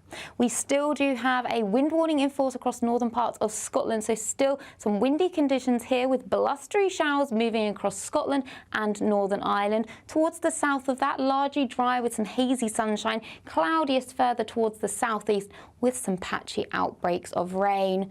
But generally lighter winds here. We could see temperatures up to 15 or 16 degrees, a touchdown on what we saw on Sunday, towards north 11 or 12. So as we go through Monday evening, it's a case of showers still pushing through on that brisk wind across parts of Scotland. So many places seeing some showers during a rush hour. Those showers continuing across parts of Northern Ireland as well, but across northern parts of England, some early evening sunshine mixed in with a few showers here. These continuing across parts of Wales as well, but across the southeast, a largely dry end to Monday with some clear spells as we go into the night. So as we go through Monday night, again, showers continuing across Scotland, but moving their way southwards, affecting parts of Wales and northern England as we go through the early hours of Tuesday. Clearer skies now developing towards the far southeast to start Tuesday morning. Might be a little bit chillier out there as well underneath the clear skies, temperatures dropping into the high single figures. But that does mean a bright start, especially across the southeast of England and across parts of Scotland as well. But it will be a case of sunny spells, but a few showers around as we go through into Tuesday and into the afternoon. Otherwise, there will be lighter winds out there through Tuesday compared to what we've had on recent days, with highs 11 or 12, but 16 in the south. Bye-bye. We'll see a cold snap, which will quickly develop into a warm front. Boxed boiler repairs, sponsors of weather on GB News. Well, it's time for the Great British Giveaway now, and the clock is ticking on getting your entry in because lines close on Friday. So make sure you don't miss out because it's 36 grand in tax-free cash. Here's how you can take part. This is the final week to grab your chance to win £36,000 cash in the Great British Giveaway, and you really could be next. Hi, I'm Angela from Wigan and I won £30,000. Winning the money enabled me to treat my children, which I've not been able to do for a while. And if I can win, anyone can win. For another chance to win £36,000 in tax-free cash, text cash to 63232. One entry costs £2 plus one standard network rate message. Or text bonus to 63232. 5 entries cost £5 plus one standard network rate message. You can enter online at gbnews.com/win. Entries start from just £2. Or post your name and number to GB08 PO Box 8690 Derby DE1 9TT. UK only. Entrance must be 18 or over. Lines close 5 p.m. this Friday. Please check the closing time if listening or watching on demand. Good luck. Yeah, good luck with that. Still to come, we've got the live results of our GB News poll, which is asking you whether you trust Labour not to hike taxes on working people. That's all coming up in a couple of moments. Yep. You're watching GB News with him and me. And after we talk about young drivers, should they be allowed to carry other young people in their car? Are they just a danger to themselves? After this. This is GB News, Britain's news channel. The Sleep Report 2024 is based on a comprehensive survey conducted all across the country, and the report found that over half the population, get this, falls short of the recommended 7+ hours of required sleep each night. And shockingly, 1 in 4 of us is getting 5 hours or less. I think that includes you, doesn't it? Yes, I'm very bad at sleep. 4 or 5, I'd say. That's A bit awful. like Maggie Thatcher. What would you get on average? I'd say at least 6. 7 probably average. That's probably not good. I think you probably need 8. Well, almost half of Brits rate their sleep quality as 5 out of 10 or lower. Dr Manesh Shah and Dr Sita Shah joins us now to tell us all about the sleep and how Brits are struggling. Good morning to you both. Morning. First questions to you both. How many hours do you both get? God, I think it varies. I try and hit that 7 hours of sleep. Why are Brits so bad at getting sleep, especially in terms of hours? 4 or 5 hours for me, 6 hours for you. It's the same for everybody out there in the UK. We're just not going to bed early enough. Is it as simple as that? Or is it slightly more complicated?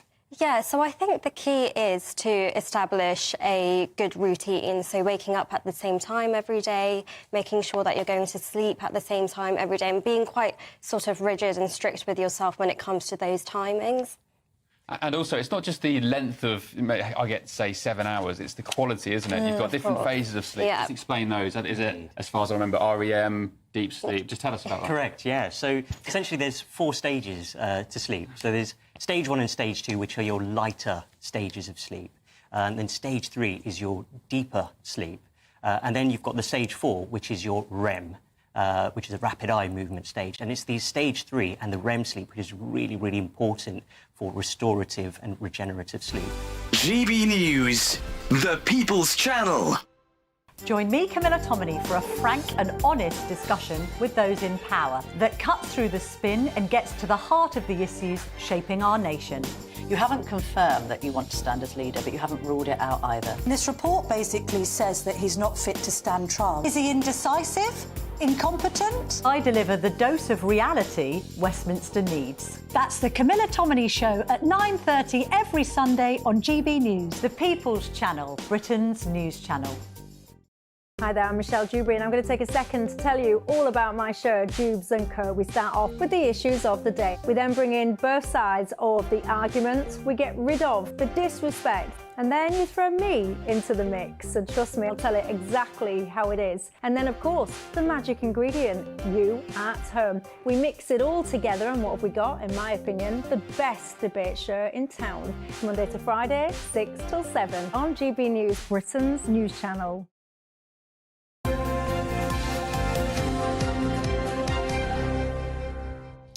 The poll that we've been running today, and every day we'll be running similar polls off the day. Today we are asking the question, do you trust Labour not to hike taxes on working people?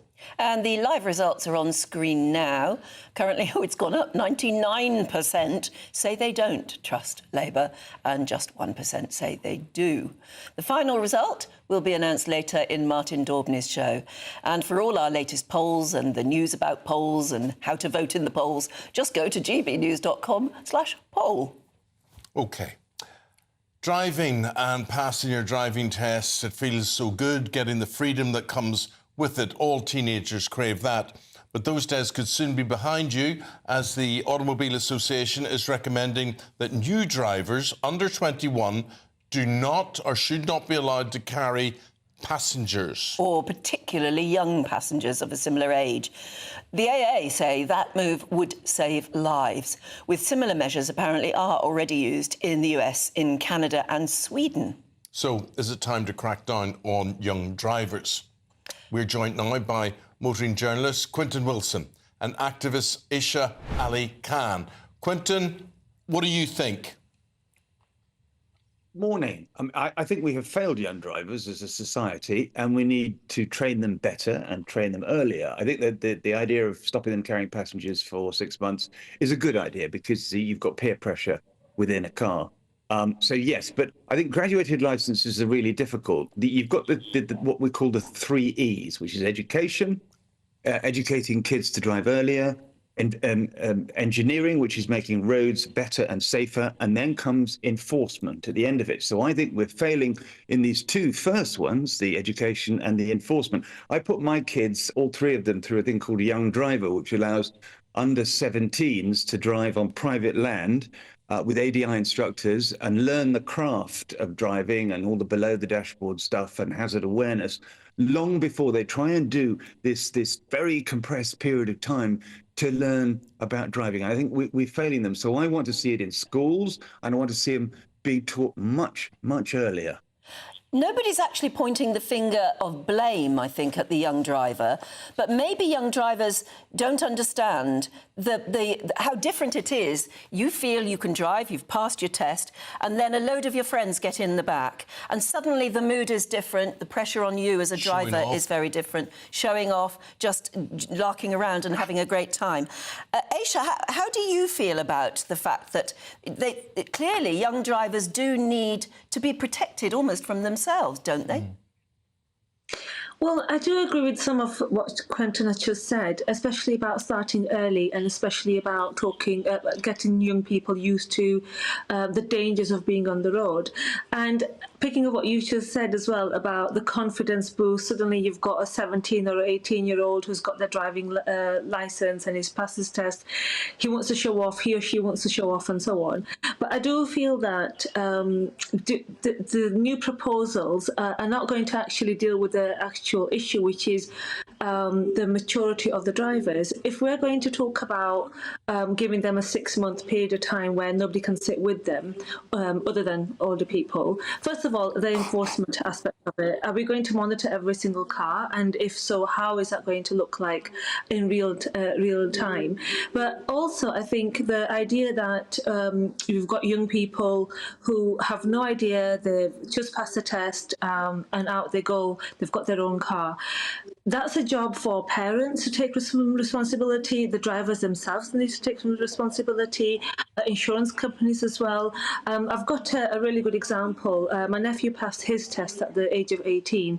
For the last 3 years, he has actually had a black box, and his driving is totally unlike any of his friends. He's very calm, he's very measured, he doesn't go the speed limit, and these are some measures that are already available to help young people and temper their driving, and also people in the car with them as well, should they drive young people. All of this is the key, Quentin, education and testing, I suppose. In Northern Ireland, we have a system where when I pass my test, you then go on to an R plate, which stands for restricted driver. So it looks like an L plate, but it's got an R on it, an orange R.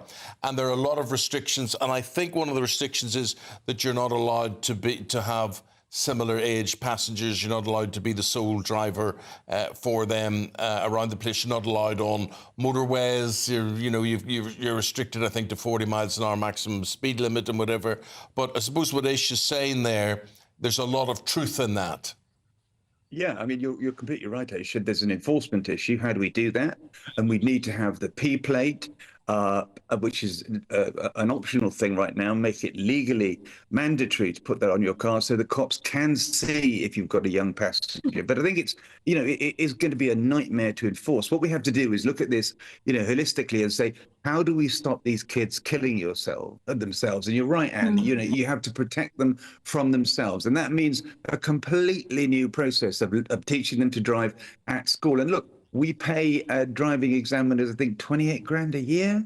That's just not enough. You have to put talent, you have to put expertise, you have to put change into this system to protect these young lives. And politicians just aren't interested in this. They've kicked these young driver white papers into the long grass time and time again. So let's do something to save these precious lives. Yeah, and not have them kicked into the long grass, because I've covered too many stories where young drivers have been behind the wheel and their fatalities. And thank you so much, both of you. I think we've probably all got stories. I mean, one of my most horrific memories of when I was a child is of somebody from my sister's generation. The driver had just passed his test, and they all went out and celebrated that by driving somewhere. Yeah. And 2 or 3 of them were killed that night. Yeah. And luckily, my sister wasn't one of them. Yeah. But you never forget something like that. And Margot's been in touch. Morning, Margot says,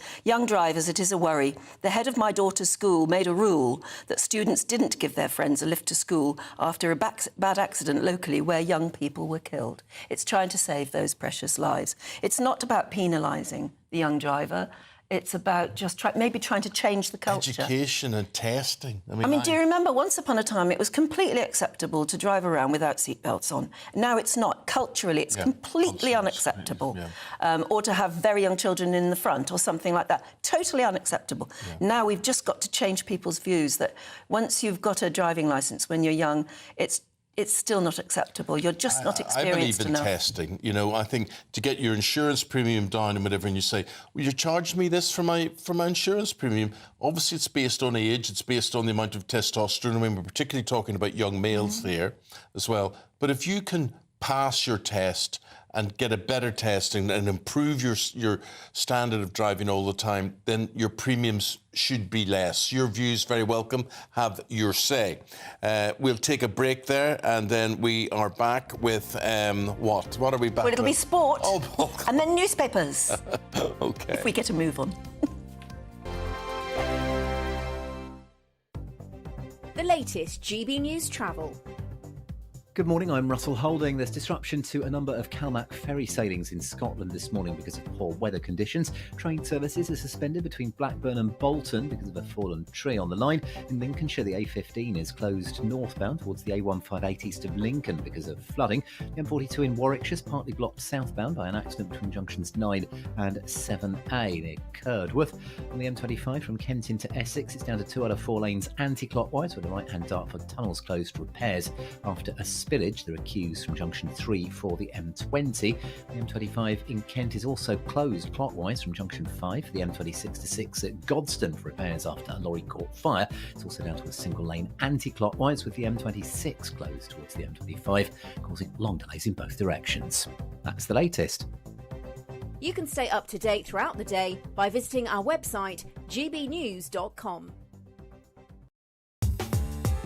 I'm Christopher Hope. From pop stars to politicians, I'll interview anybody in a pub who's got a political opinion. Join me every Friday on Spotify, Apple Podcasts, YouTube or gbnews.com, or wherever you get your podcasts.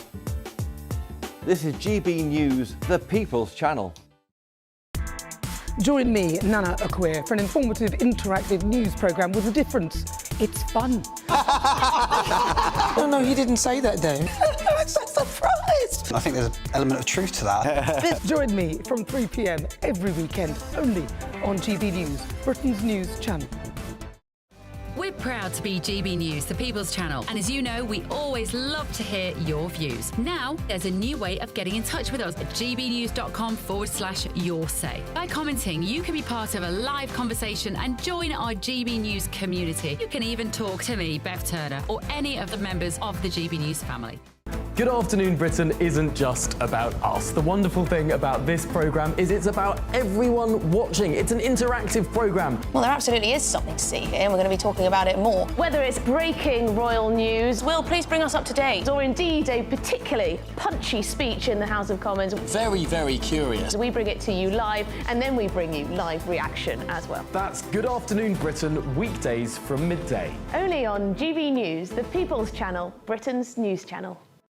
It's Patrick Christie's Tonight, and here we do things differently. It's explaining the absolute madness of this, doesn't it? It's explosive. I mean, this is very good. It's lively. 850. Your government sat there short and it did nothing. It's controversial. And the Middle East has been in turmoil since before I was born. It's everything you need to kickstart your evening. Everyone's had their Weetabix tonight. I love to see it. That's Patrick Christie's Tonight, weeknights from 9 p.m. Only on GB News, the People's Channel, Britain's news channel.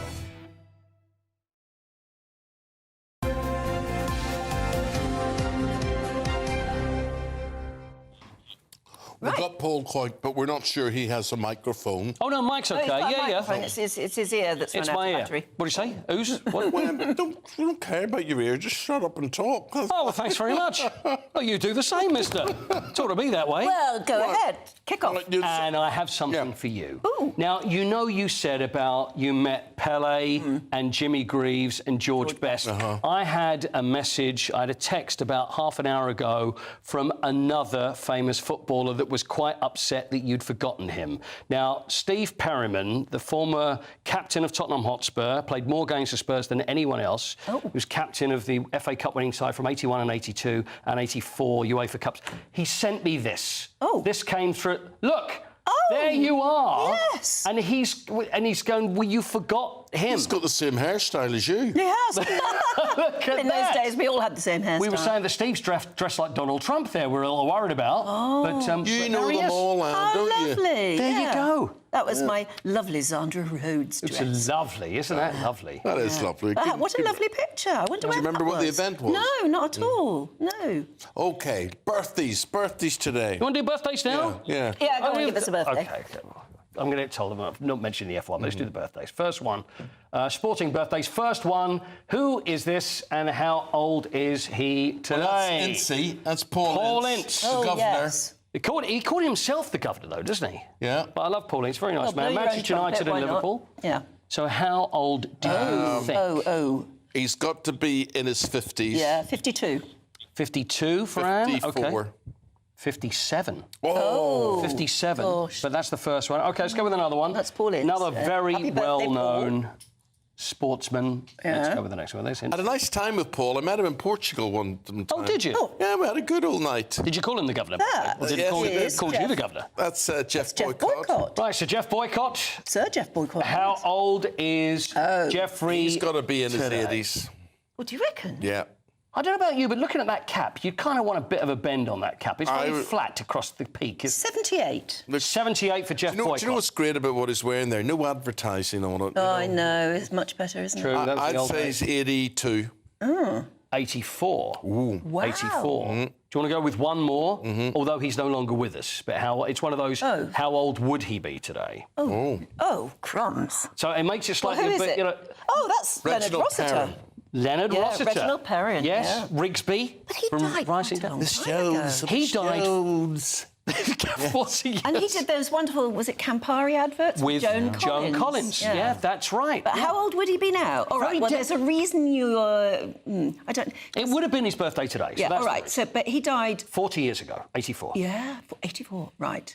So he would be 96. Let's say be 100. I'm only saying Yeah, that I'm because- saying that because why has he chosen it? Yes, because Is it's it 100?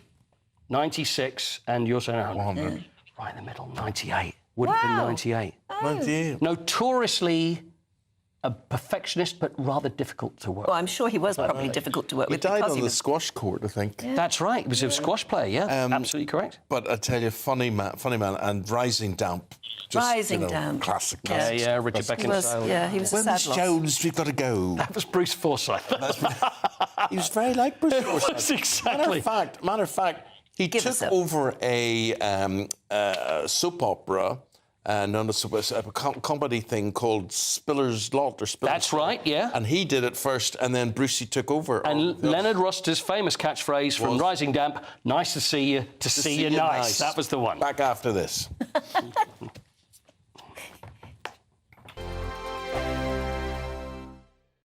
Mark Dolan tonight is your weekend dose of news, debate and entertainment. This sounds like a wild conspiracy theory. Don't miss my big opinion. Mark Meets and my take at 10. Democracy is a funny old thing. And we don't do boring, not on my watch.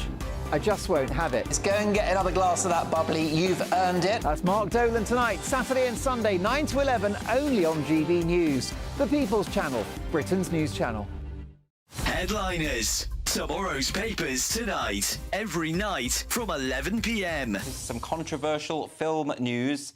Someone has hired an actor who's white. What the hell is going on? Let me just fix my hair. Let me just come on. So, Wuthering Heights film stirs controversy after white actor, he's white, chosen to play Is that your Hamza Yusuf impersonator? That is, that's my Chinese accent. Experts have gone, oh no, there's a lot of, in recent years, he's definitely black or mixed race because he was found in Liverpool. And as you know, everybody in Liverpool is black or mixed race. I mean, have you read the novel? God, no. Right, well, I have. And the novel itself does say, quite explicitly, that he is dark-skinned. Yeah. That the implication is that he's of Romani origin. So he wouldn't be whiter than white, you know. So, I mean... that's fine. Yeah. So I wouldn't say that casting... But on the other hand... This guy's Spanish. His origin's Spanish. Do you remember when there was a black Anne Boleyn for a Channel 5 miniseries? That seems to be more egregious, because, I tell you what, Anne Boleyn definitely wasn't black. You racist.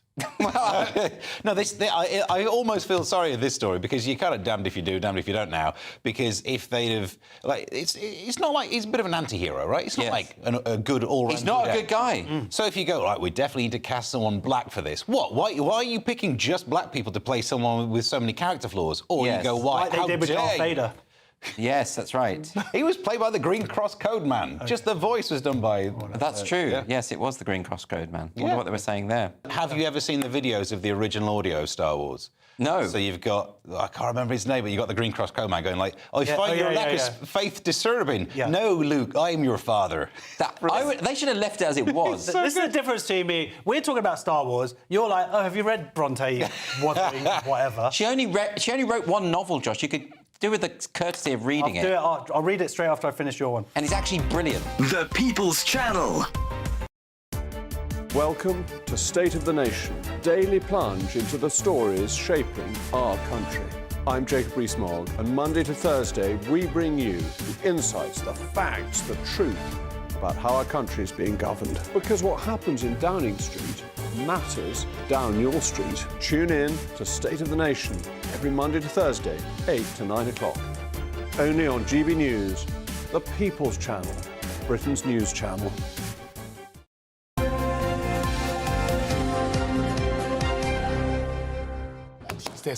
Right, drama over because Eamonn lost his pen, but he's found it again, so we can go ahead. Yes.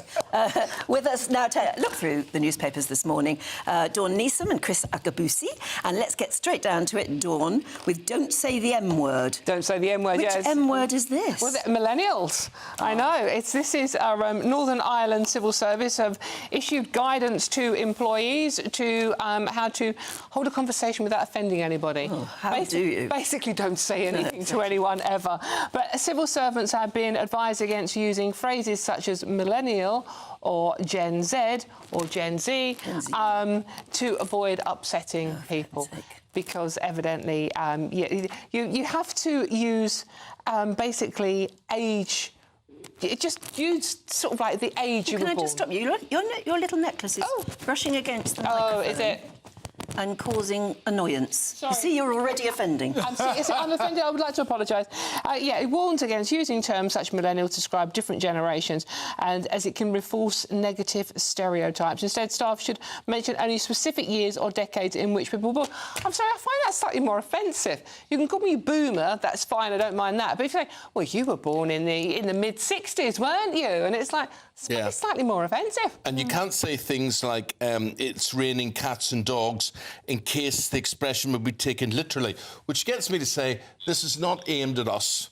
who speak as much of the Queen's English as we can. This is people who will be from outside our borders, so that they will understand. Yeah, and to be fair, it also includes people who are neurodivergent, so people who literally are sort of like, you know, Asperger's, autistic, who literally do things literally, and so it doesn't confuse them. OK, you can't say love, dear or darling. No, that's really offensive. In Northern Ireland, everybody calls everybody love. I know. So it's a lot of nonsense. In Nottinghamshire, they call you duck. And Yeah, that's but this nice. is obviously not written by the Northern Ireland Civil Service. It's written by some agency in Think London. tank in London. The thing is, no one is really offended, are they? I mean, no one's offended by this. It's just that they've issued this guidance. Why do we accept this? Why don't we just tell them all to stick it up their backside, really, and forget That's all probably this? offensive, Eamonn Holmes, to somebody. Well, it was meant to be.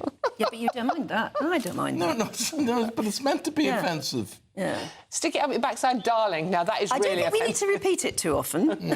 No, true. But anyway, shall we move on? Yeah.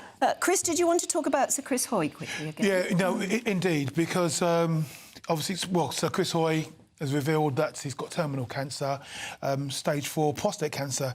And for me, it was really important because I also myself have had prostate cancer, but unlike him, mine was caught very, very early with a PSA test.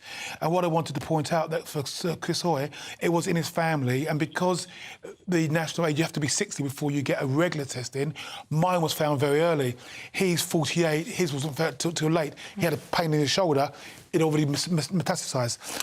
But I would advocate that now for men, if you've got it in your family, like his father and grandfather, you do need to get tested maybe at 40. Yeah. And also, black men, 25% of us are going to have prostate cancer. 1 in 4.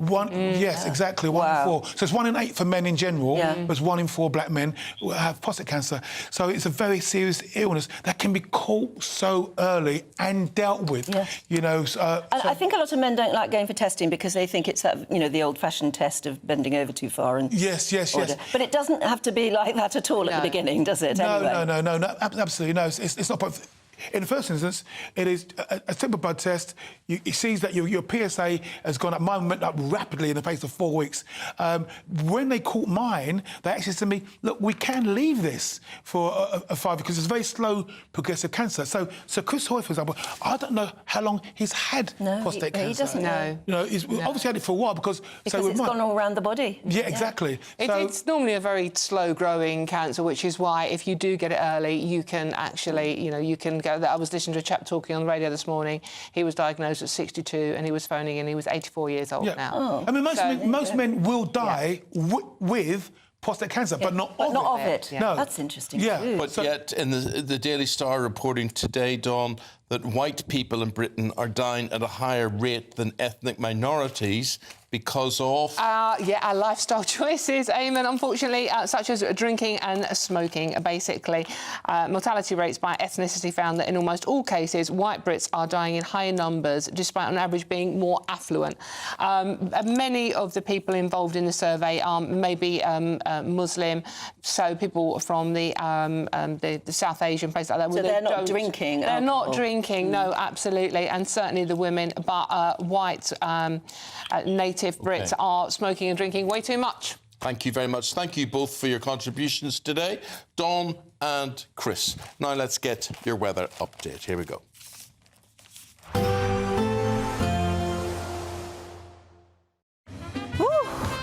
A chilly start will give way to a lovely, warm afternoon.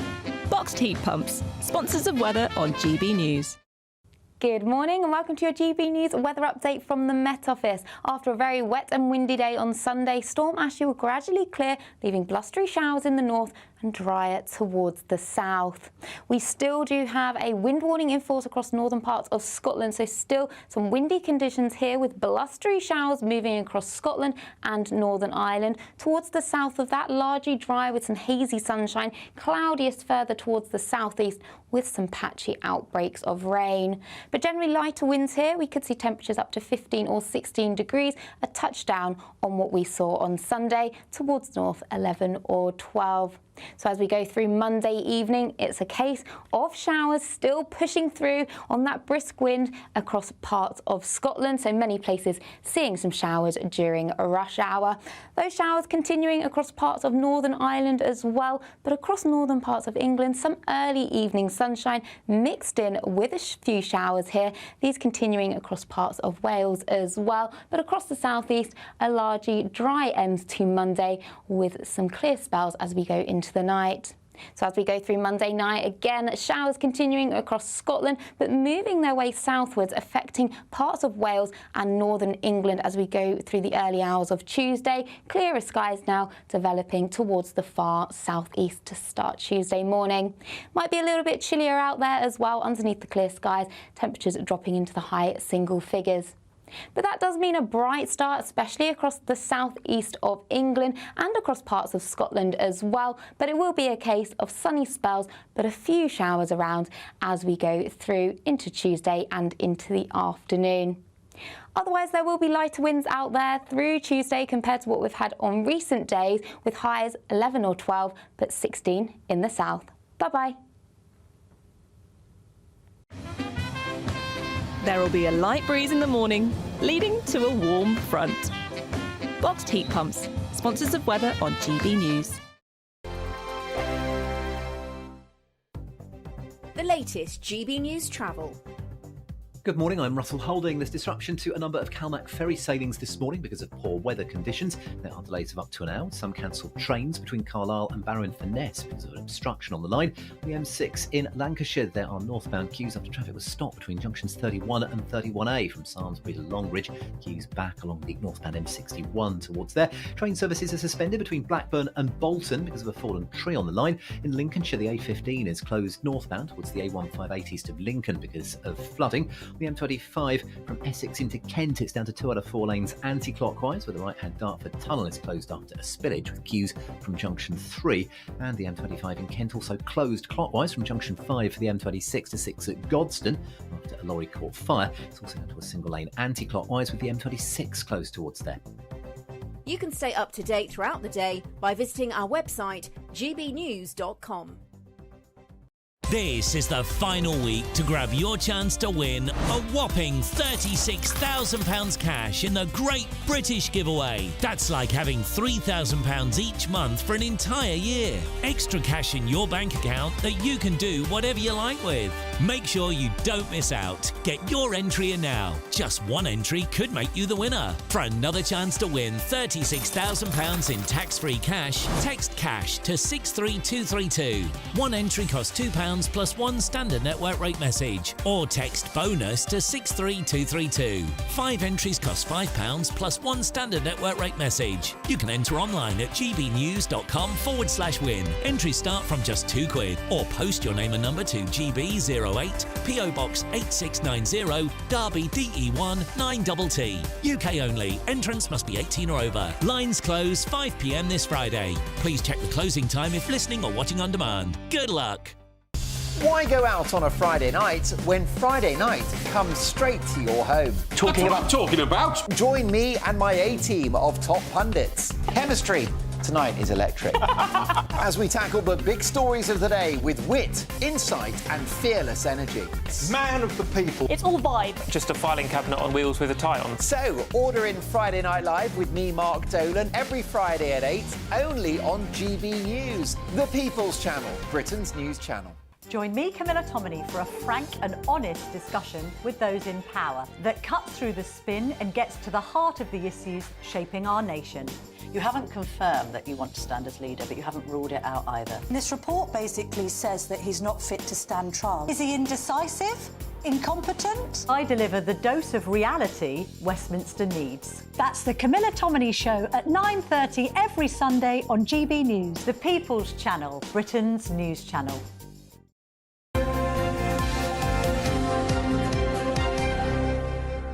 A lot of reaction from you this morning on a number of subjects. Brian, on the subject of charging for missed medical appointments, it's outrageous that Labour wants to charge for these. I can account for missing 2, one at the hospital, one with my GP. However, in that same period, I've had at least 25 cancelled by hospitals and doctors. by that logic, they owe me 23 missed appointments. No, they don't. They don't. But usually they change your appointment for a very good reason, usually because they're understaffed in some way, I suppose. But Philip says, how can missing an appointment cost money? I'm lucky enough to get an appointment. It's never on time, sometimes up to 40 minutes late. It's not compensatory, he says. But you see, that's the thing, Philip. People aren't treating the NHS like a business. They're not treating... Because if you were in the private sector and you missed a dental appointment or a physio appointment or whatever, you would pay for it. That's what would happen. So why not the same thing within the NHS? Yeah, now a lot of people also getting in touch, as Pam has, saying it's impossible to get through on the phone to my doctor's surgery to cancel an appointment. You can easily spend over an hour in the queue just to speak to a receptionist, and that's true at all. There needs to be, if they're going to start, not that they are going to start fining you, because Wes Streeting has said he wouldn't rule it out, which isn't the same as saying they're going He's going to do it. Yeah, exactly. Because there would be so much red tape involved, wouldn't there? Dawn and Chris are still with us. Dawn, would you do it? Would you charge for it? I think the costs involved in setting up a system that did that would be... it's not cost effective. No. I think it'll cost too much money. How are they going to enforce it? If you are fined for not turning up for an appointment, how are they going to enforce it? How are they going to get that money from you? Are they going to take you to court? Where's the money coming from? They'll charge market price on that. They'll charge you £5 or something like that instead of 30 quid or whatever. That's my problem is how they're going to get the money from you, Eamonn. I mean... No, it's not, I totally agree with what you're saying. But you do need to do something. I had an appointment with a cardiologist recently, and the cardiologist was sitting around because 3 or 4 people had cancelled before me. And so there is actually wasting his time. Yeah. He's a very expensive, highly qualified chap, and you're wasting his time. So we have got to do something about it. What I like about what the Wes Streeting is saying is that they're going to have a look and try to understand why are people missing. You've got to change the culture, haven't you? Yeah, exactly. It's the same thing. We've got to relearn respect for the National Health Service. A lot of people feel it's free. I pay for it through my national insurance. Therefore, I can treat it like dirt, and you don't. You've got to have some respect for the system. I think you're so spot on.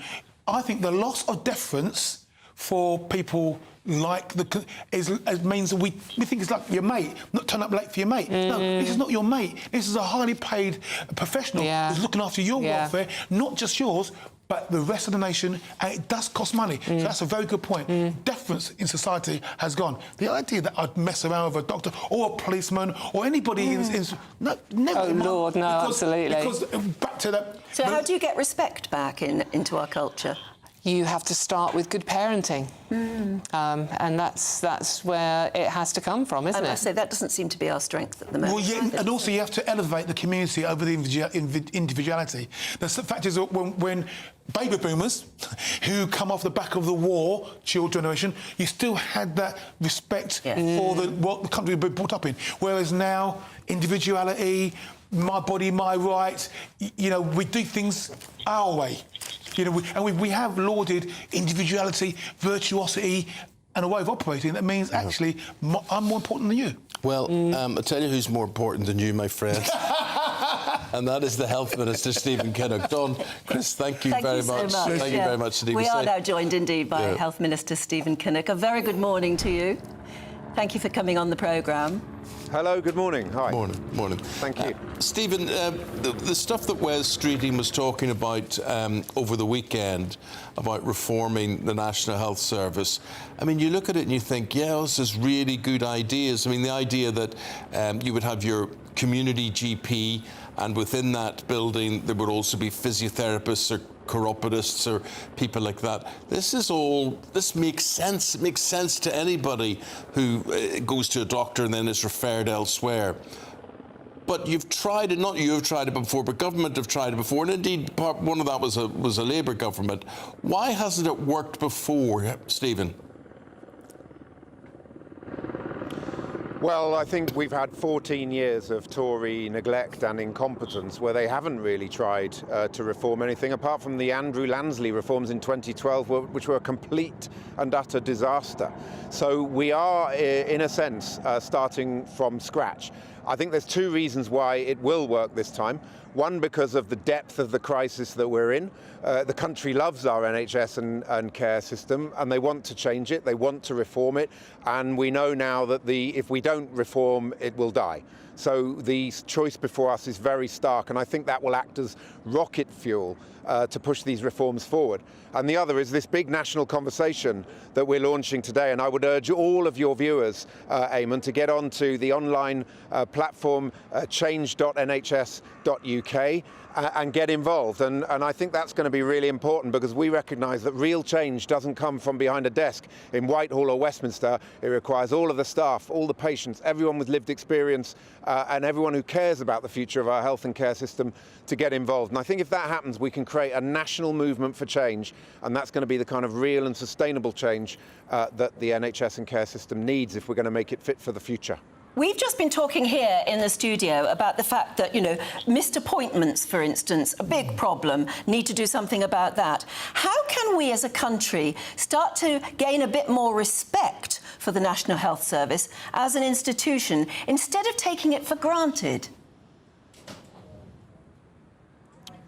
I think the thing with fining people for missed appointments, that's not something that we're going to do, because if you talk to any GP across the country, they'll tell you they're already overloaded with red tape, with box ticking and form filling in. If you load on top of that responsibility for enforcing and administering a fine system, you'd just be biting off your nose to spite your face. So I don't think that that's the right way to go. We don't plan to do that, but why not use tech more effectively? For example, look at restaurants where you often now get a text message the day before your booking to get you to confirm that you're coming. That was piloted in a trust recently, and they saw a 30% drop in the number of people cancelling appointments, or not turning up, I should say, to appointments. So it's much more, I think, about the positive change that we need that's going to work, rather than loading more bureaucracy and red tape onto a system that's already groaning under too much bureaucracy. Well, we'll leave it there. Thank you very much indeed for joining us. Big 10-year plan ahead of you. We'll let you get on with starting work on it. Stephen Kinnock, thank you very much indeed. Yeah, we'll get started. Yes. Thank you very much indeed. Your views very welcome. Get in touch with us and have your say. Olivia Utley, our political correspondent, joins us now. They're asking for public consultation on what they're trying to do here as well, which is a big ask, and lots of people will have so many different views.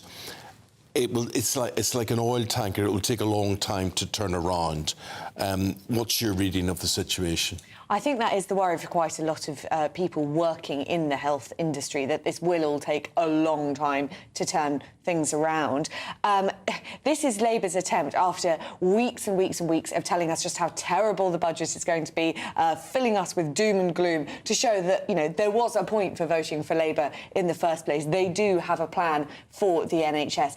As you say, it's going to start with this public consultation, which will take the views of the public and also health visitors, doctors, nurses, etc. That will run until the end of this year, and then the sort of white paper for the 10-year plan will be published next spring. So we're looking at 6 months or so before we even get the details of the 10-year plan, which will then obviously take 10 years to implement. There are some very sensible ideas in there, things that have been talked about for quite a long time but never actually been done, because there hasn't really been a government in the last sort of 10 years that's had the time or the space to be able to get on with something like a 10-year plan for the NHS. So there's talk about digitising the NHS so everyone could have access to their own health records just by using an app, changing the laws so that all doctors, surgeries, hospitals, etc. have to use the same system, which would make a lot of sense and I think would save lots and lots of hours of time for both admin staff and for doctors. There's also this idea being floated around about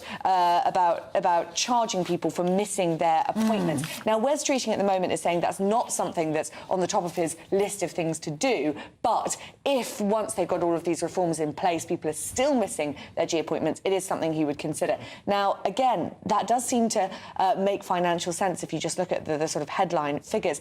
The cost of people missing their GP appointments, which is 1 in 15 GP appointments are missed, is £1.2 billion a year, which dwarfs the size of the cost of the entire. But a lot of people, you know, are getting getting in touch saying, how do you cost that? Because it obviously doesn't cost anything if you don't turn up to your appointment. It means the GP is sitting there twiddling their thumbs. They do it in the private sector, Yeah. you know, so it must be easy. You get charged half the fee or 3/4 of the fee or whatever it happens to be for not turning up. I mean, you just apply that. I mean, everybody seems to agree with the idea of actually being penalised for not turning up, but the bureaucracy that would have to be involved in actually making it work would also almost outweigh the benefits, wouldn't it? I think that's what's very, very tricky about it, and particularly as this policy has been looked at before, and the overall feeling was that on the whole, people are missing GP appointments because they're leading sort of very, very chaotic lives. And if you're leading that kind of life,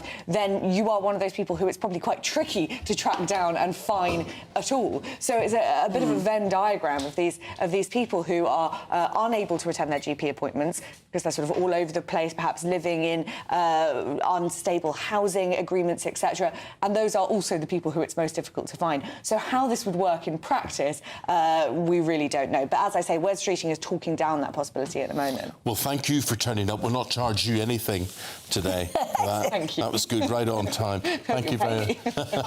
Well, I was going to say, but we won't.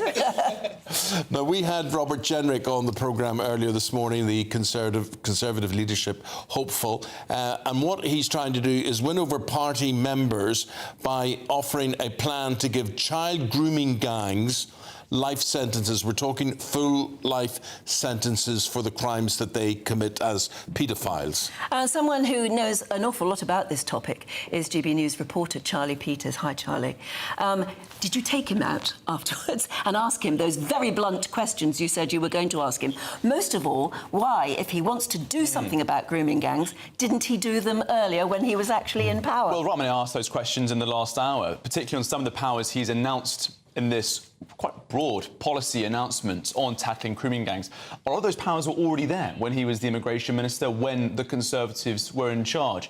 I have to say, Robert Jenrick wasn't in charge of the government, so a lot of the things that he now wants to see take place, he didn't have the power to push forward himself. In particular, I think it's this issue of raising the prison sentences. As you've mentioned in your intro, whole life tariff for grooming gang ringleaders and members of these sex gangs. That's what they are, child abuse gangs.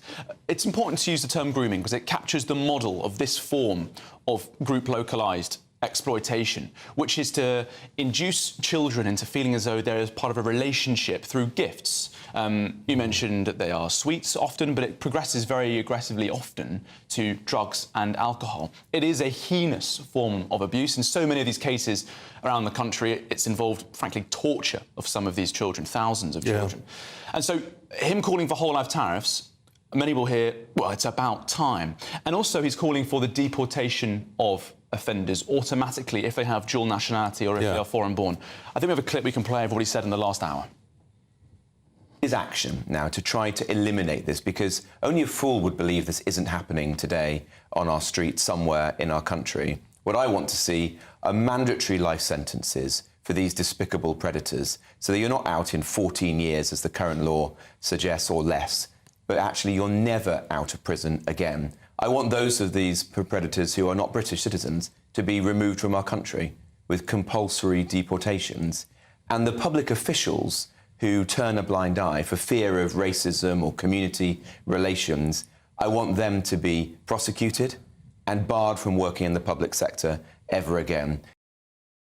Well, Robert Jenrick also made a couple more announcements overnight. He wants a national memorial for grooming gang victims and survivors, potentially in Rotherham, where people associate this form of abuse most closely, because that's where the scandal first broke. Andrew Norfolk, an excellent journalist at the Times, revealed this. It then has been exposed in other towns and cities, most notably in Telford and Rochdale. But as you said, Eamonn, this is a national scandal. This is 50 towns and cities that GB News investigates and uncovered where this was happening last year. And that investigation led to Suella Braverman launching a national task force. It made over 550 arrests in its first year. The Home Office say 4,000 victims have been protected, but there's so much more to be done. The tide has turned. The tide has turned. Public opinion is now very much against these people. What I'd like to know, Charlie, is what is the appeal of what they do? What is it within their own societies, communities that say, hey, I know you're married and you've got 3 other kids, whatever it is, but it's okay for you to go out and get a 9-year-old, a 10-year-old, and I'll just turn a blind eye to all of this. What is it in their culture that says this is okay, that this is appealing? I think there is a sense of clannishness among many of the communities where this has taken place, where you have an extended sense of loyalty to your wider family. You don't dob in your cousin when he commits a heinous crime, even as heinous as this. Many British Pakistani commentators and analysts I've spoken to have reaffirmed that view as part of the year-long investigation we conducted into this, which means that when some offenders are released from prison, they do return to their communities, they return to work, they return to their families. As Robert Jenrick has pointed out, he wants to introduce a permanent tagging system as well, so any offender can't go near any survivor that they abused in the years before, even if it means they have to leave their towns. All too often, they're able to return to where they were before, where they committed these crimes, and also they don't get deported. I sort of, in a way, I could comprehend if they were talking about 18-year-old girls, 22-year-old girls, whatever, and there is an attraction there. But 9- and 10-year-old children, why do these men, why are they disposed towards those children? Because they can abuse them. It's power, isn't it? And contempt. Yes. Many of the survivors I've spoken to, and I've spoken to dozens across the country, can vividly recall that first moment of being groomed by these abusers. I mean, last month I was at Sheffield Crown Court for a girl who was first groomed when she was 11 years old at her primary school playground. She says abused by over 150 men by the time she turned 16. We can reveal today that one of the men sentenced for abusing her at that trial that ended in June this year is now appealing his sentence because he got 14 years for 2 counts of indecent assault on an 11-year-old girl. A lot of these children have had a bad relationship with their own parents and their own families, which these men have been able to take advantage of as well. There was a misunderstanding for decades in this country that the girls caught in this sort of abuse, and some boys as well, were in care homes and they were just troubled kids who nobody cared about. No, they had loving families. And I've met many of those loving families. Some of them have had to flee the country because they weren't getting support from the local authorities they needed at the time. I'm aware of one family. I've spoken to this father. He was arrested when he went to try and rescue his daughter from a den in Rotherham where she was being kept and abused for weeks on end. So keen were the authorities to turn a blind eye. Now, South Yorkshire Police and all the other police forces involved say they've learnt lessons and that things have been changed, but through my own analysis, I'm not convinced that they've made the full steps required. No, I hate it when they say we've learned lessons. People are frustrated by that phrase. Not enough. And I think they need to do a much better job at acquiring data on these cases to learn more about them so they can act better in the future. So the racial issue, or being accused of being racist in this, that could still be a problem? Well, I think what's interesting about that is that was a big problem in the noughties and in the 2010s when this was going on. What I want our viewers to consider is, do you think our culture has become more or less punitive to people who are concerned about racial issues now?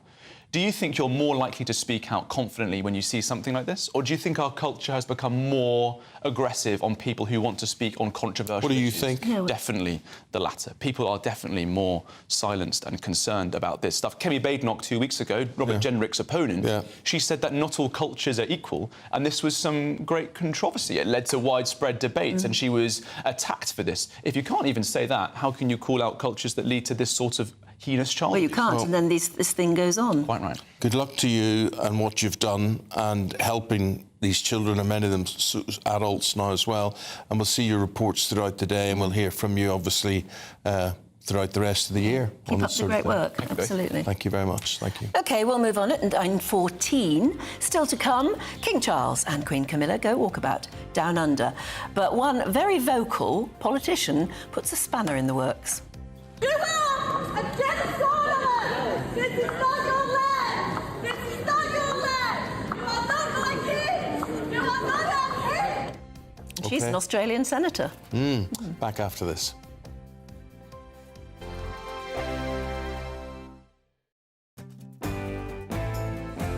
I'm Emily Carver. This is GB News, Britain's news channel.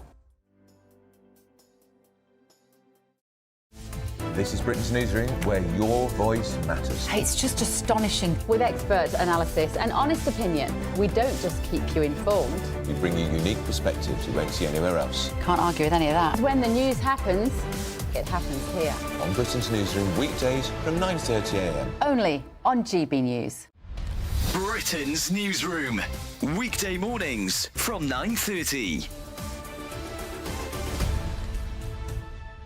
We shouldn't have to do this, Rebecca. These men should have been compensated long ago. They shouldn't have to fight for recognition. And this is what's happened over the last 72 years. So all the way through from the test through to the present day, they've known that something happened to them. They've seen what they've been through, their medical conditions, the fact that many of these servicemen died well before their time. And they were ignored in a way that other countries didn't ignore their similar testing veterans. So other nuclear powers across the world, the US, for example, compensated and recognised their nuclear testing veterans many, many years ago. Yet, unfortunately, successive governments in the UK failed to do that. After the long campaign for medallic recognition, finally, these servicemen received medallic recognition, but it came in a jiffy bag in the post, which is not the way to honour the service that these men gave to our country.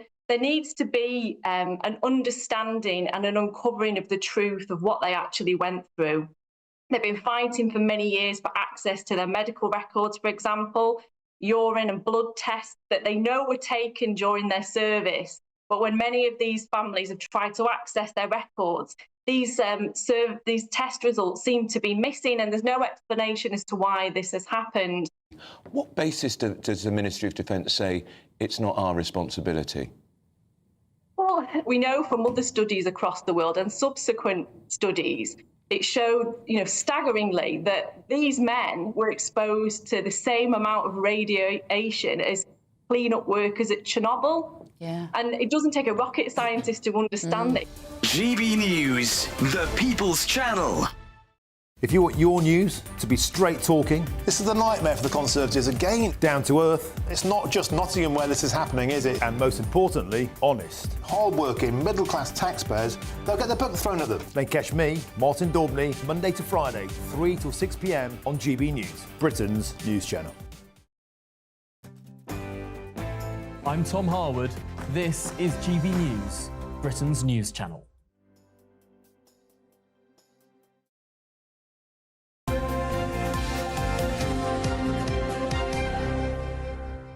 It's time for the Great British Giveaway, which is very, very important because there's not many days left to give away. Yep. The clock is ticking. You've got to be in it to win it, so make sure you are. Don't miss out on your chance because it is 36 grand in tax-free cash. Here's all the details you need. This is the final week to grab your chance to win £36,000 cash in the Great British Giveaway, and you really could be next. Hi, I'm Angela from Wigan and I won £30,000. Winning the money enabled me to treat my children, which I've not been able to do for a while. And if I can win, anyone can win. For another chance to win £36,000 in tax-free cash, on demand. Good luck.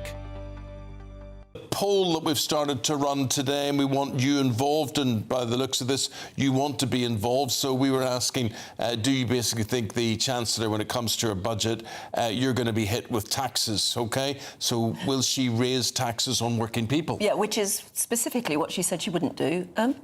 Anyway, the live results are on our screen now, and apparently it's 99% say, ooh, that's it. 99% saying you don't trust Labour to keep their word, and only 1% saying you do. The final result, though, you never know, it might change, will be announced later in Martin Daubney's show. For all our latest polls and news about polls and how to vote in the polls, just go to gbnews.com/poll. King Charles and Queen Camilla have gone walkabout down under, but there is a spanner in the works. One politician of indigenous nature causing a stir. Here's the clip. You are against Solomon! This is not your land! This is not your land! You are not my kids! You are not our kids! Rather vocal, wasn't she? Anyway, GB News' royal correspondent Cameron Morker will tell you more. Committed genocide against our people! Give us our land back! Give us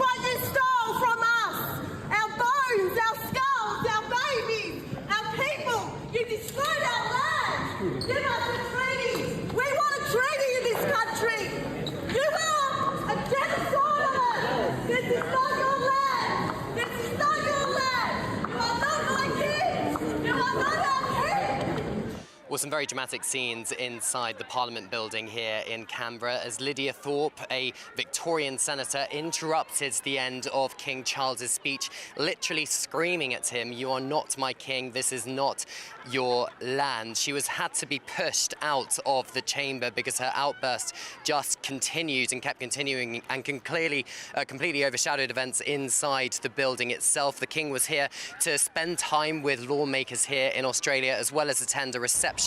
Of course, that reception has already made headlines earlier this week because the 6 states premiers here in Australia all declined an invitation to this reception being hosted by the Prime Minister of Australia, Anthony Albanese. Luckily, the King did manage to deliver a vast majority of his speech before he was interrupted, and this is what he said. Let me also say how deeply I appreciated this morning's moving Welcome to Country ceremony, which offers me the opportunity to pay my respects to the traditional owners of the lands on which we meet, the Ngunnawal people and all First Nations peoples who have loved and cared for this continent for 65,000 years.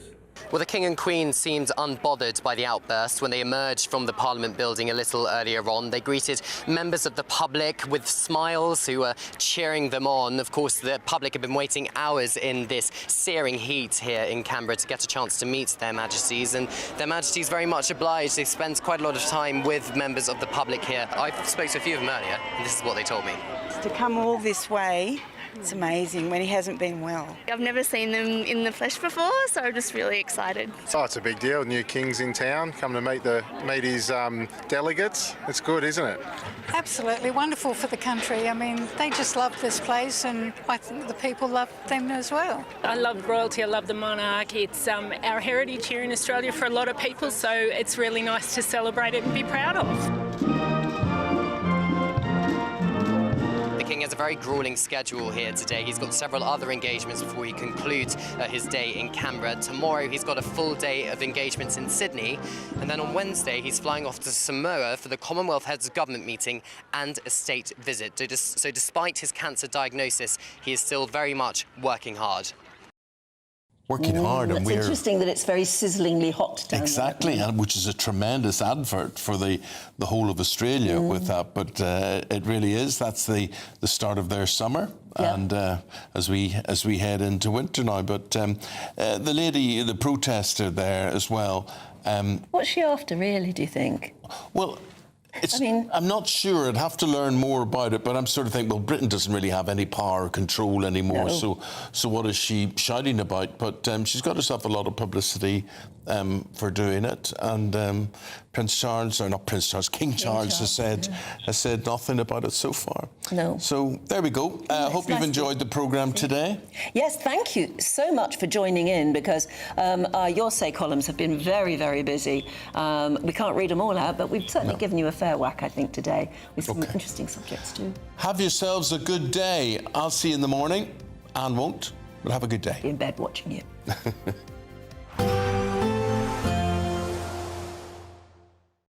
Expect a warm front, moving from the kitchen right through to the rest of the house. Boxed Boilers, sponsors of weather on GB News. Good morning and welcome to your GB News weather update from the Met Office. After a very wet and windy day on Sunday, Storm Ashley will gradually clear, leaving blustery showers in the north and drier towards the south. We still do have a wind warning in force across northern parts of Scotland, so still some windy conditions here with blustery showers moving across Scotland and Northern Ireland. Towards the south of that, largely dry with some hazy sunshine, cloudiest further towards the southeast with some patchy outbreaks of rain. But generally lighter winds here. We could see temperatures up to 15 or 16 degrees, a touchdown on what we saw on Sunday, towards north 11 or 12. So as we go through Monday evening, it's a case of showers still pushing through on that brisk wind across parts of Scotland. So many places seeing some showers during a rush hour. Those showers continuing across parts of Northern Ireland as well, but across northern parts of England, some early evening sunshine mixed in with a few showers here. These continuing across parts of Wales as well, but across the southeast, a largely dry end to Monday with some clear spells as we go into the night. So as we go through Monday night, again, showers continuing across Scotland, but moving their way southwards, affecting parts of Wales and northern England as we go through the early hours of Tuesday. Clearer skies now developing towards the far southeast to start Tuesday morning. Might be a little bit chillier out there as well underneath the clear skies, temperatures dropping into the high single figures. But that does mean a bright start, especially across the southeast of England and across parts of Scotland as well. But it will be a case of sunny spells, but a few showers around as we go through into Tuesday and into the afternoon. Otherwise, there will be lighter winds out there through Tuesday compared to what we've had on recent days, with highs 11 or 12, but 16 in the south. Bye-bye. We can expect clear skies, leading to a light and warm day ahead. Lovely. Boxed Solar, sponsors of weather on GB News. The latest GB News travel. Good morning, I'm Russell Holding. In Tyne and Wear, the A19 is partly blocked southbound between the Killingworth Junction and Holyston roundabout, causing queues. There are delays of up to an hour with some cancelled trains between Carlisle and Barrow and Furness because of an obstruction on the line earlier. On the M6 in Lancashire, there are 2 lanes closed northbound with a shed load between junctions 31 and 31A from Samlesbury to Longridge, with queues from the M61. In Lincolnshire, the A15 is closed northbound towards the A158 east of Lincoln because of flooding. On the M25 from Essex into Kent, it's down to 2 out of 4 lanes anti-clockwise, but the right-hand Dartford tunnel is closed after a spillage. There are queues from junction 3 for the M20. And the M25 from Kent into Surrey is closed clockwise from junction 5, the M26 to 6 at Godstone, down to a single lane anti-clockwise, with the M26 closed towards the M25, causing delays. You can stay up to date throughout the day by visiting our website, gbnews.com. This is GB News, Britain's news channel. We are now delighted to be joined by comedian and my beautiful friend, Francine Lewis, who's here to share with us her upcoming book, The Last Laugh, and an exciting competition in collaboration with none other than that mean Simon Cowell. Francine, he's not so mean anymore. Oh, is he not? He's not. And do you know what? Since having a child, is it maybe? Definitely. It's really weird because I really liked Simon. He was nasty.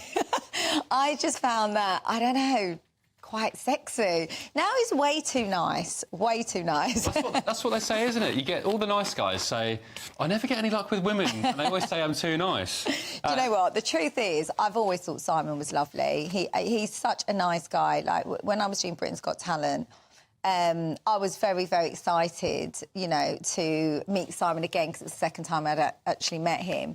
And I always thought he was such a charming, lovely man. Of course, you are more recently well known for BGT and your impressions and whatnot. Do you know what? I do watch a lot of reality TV, a lot of that sort of stuff. What do you watch? I love Towie, whenever Love Island's on. Seriously, honeys, 100% definitely. You got to watch Essie. It's all about Towie, love it, seriously.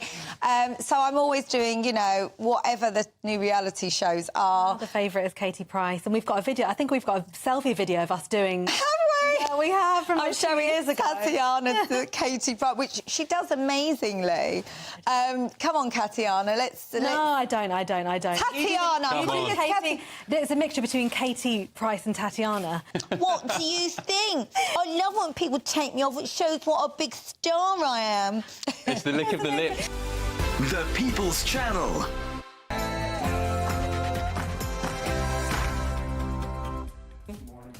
Good morning. This is Britain's Newsroom on GB News, live across the UK with... Me, Dawn Neeson, and you. Andrew Pearce. Yes, indeedy. And we have got loads coming up for you. You're not my king. That's what an Australian senator shouts at King Charles as she was removed from a ceremony at Parliament House. Take a listen to this. You are against Solomon! This is not your land! This is not your land! You are not my king! You are not our king! NHS Revolution. The government is launching a consultation to fix the health service today, putting you at the heart of its 10-year plan, as it looks certain a digital health passport will soon be a reality. Interesting. And meanwhile, 6-time Olympic cycling champion Sir Chris Hoy has 2 to 4 years to live as he announces his battle with terminal cancer. More of that to come. And the SNP's gender overhaul, gender fluid, cisgender and neutral are just 3 of the 24 genders the SNP claim are real. Interesting. Meanwhile, Trump's fast food feud, former President Donald Trump mans the drive-thru, serves fries and flips burgers at McDonald's in California as he blasts Kamala Harris for lying about her own fast food job. And new driver crackdown. The AA Motoring Group wants young drivers to be banned from carrying passengers for 6 months after passing their test. Is that sensible or unfair? Sensible.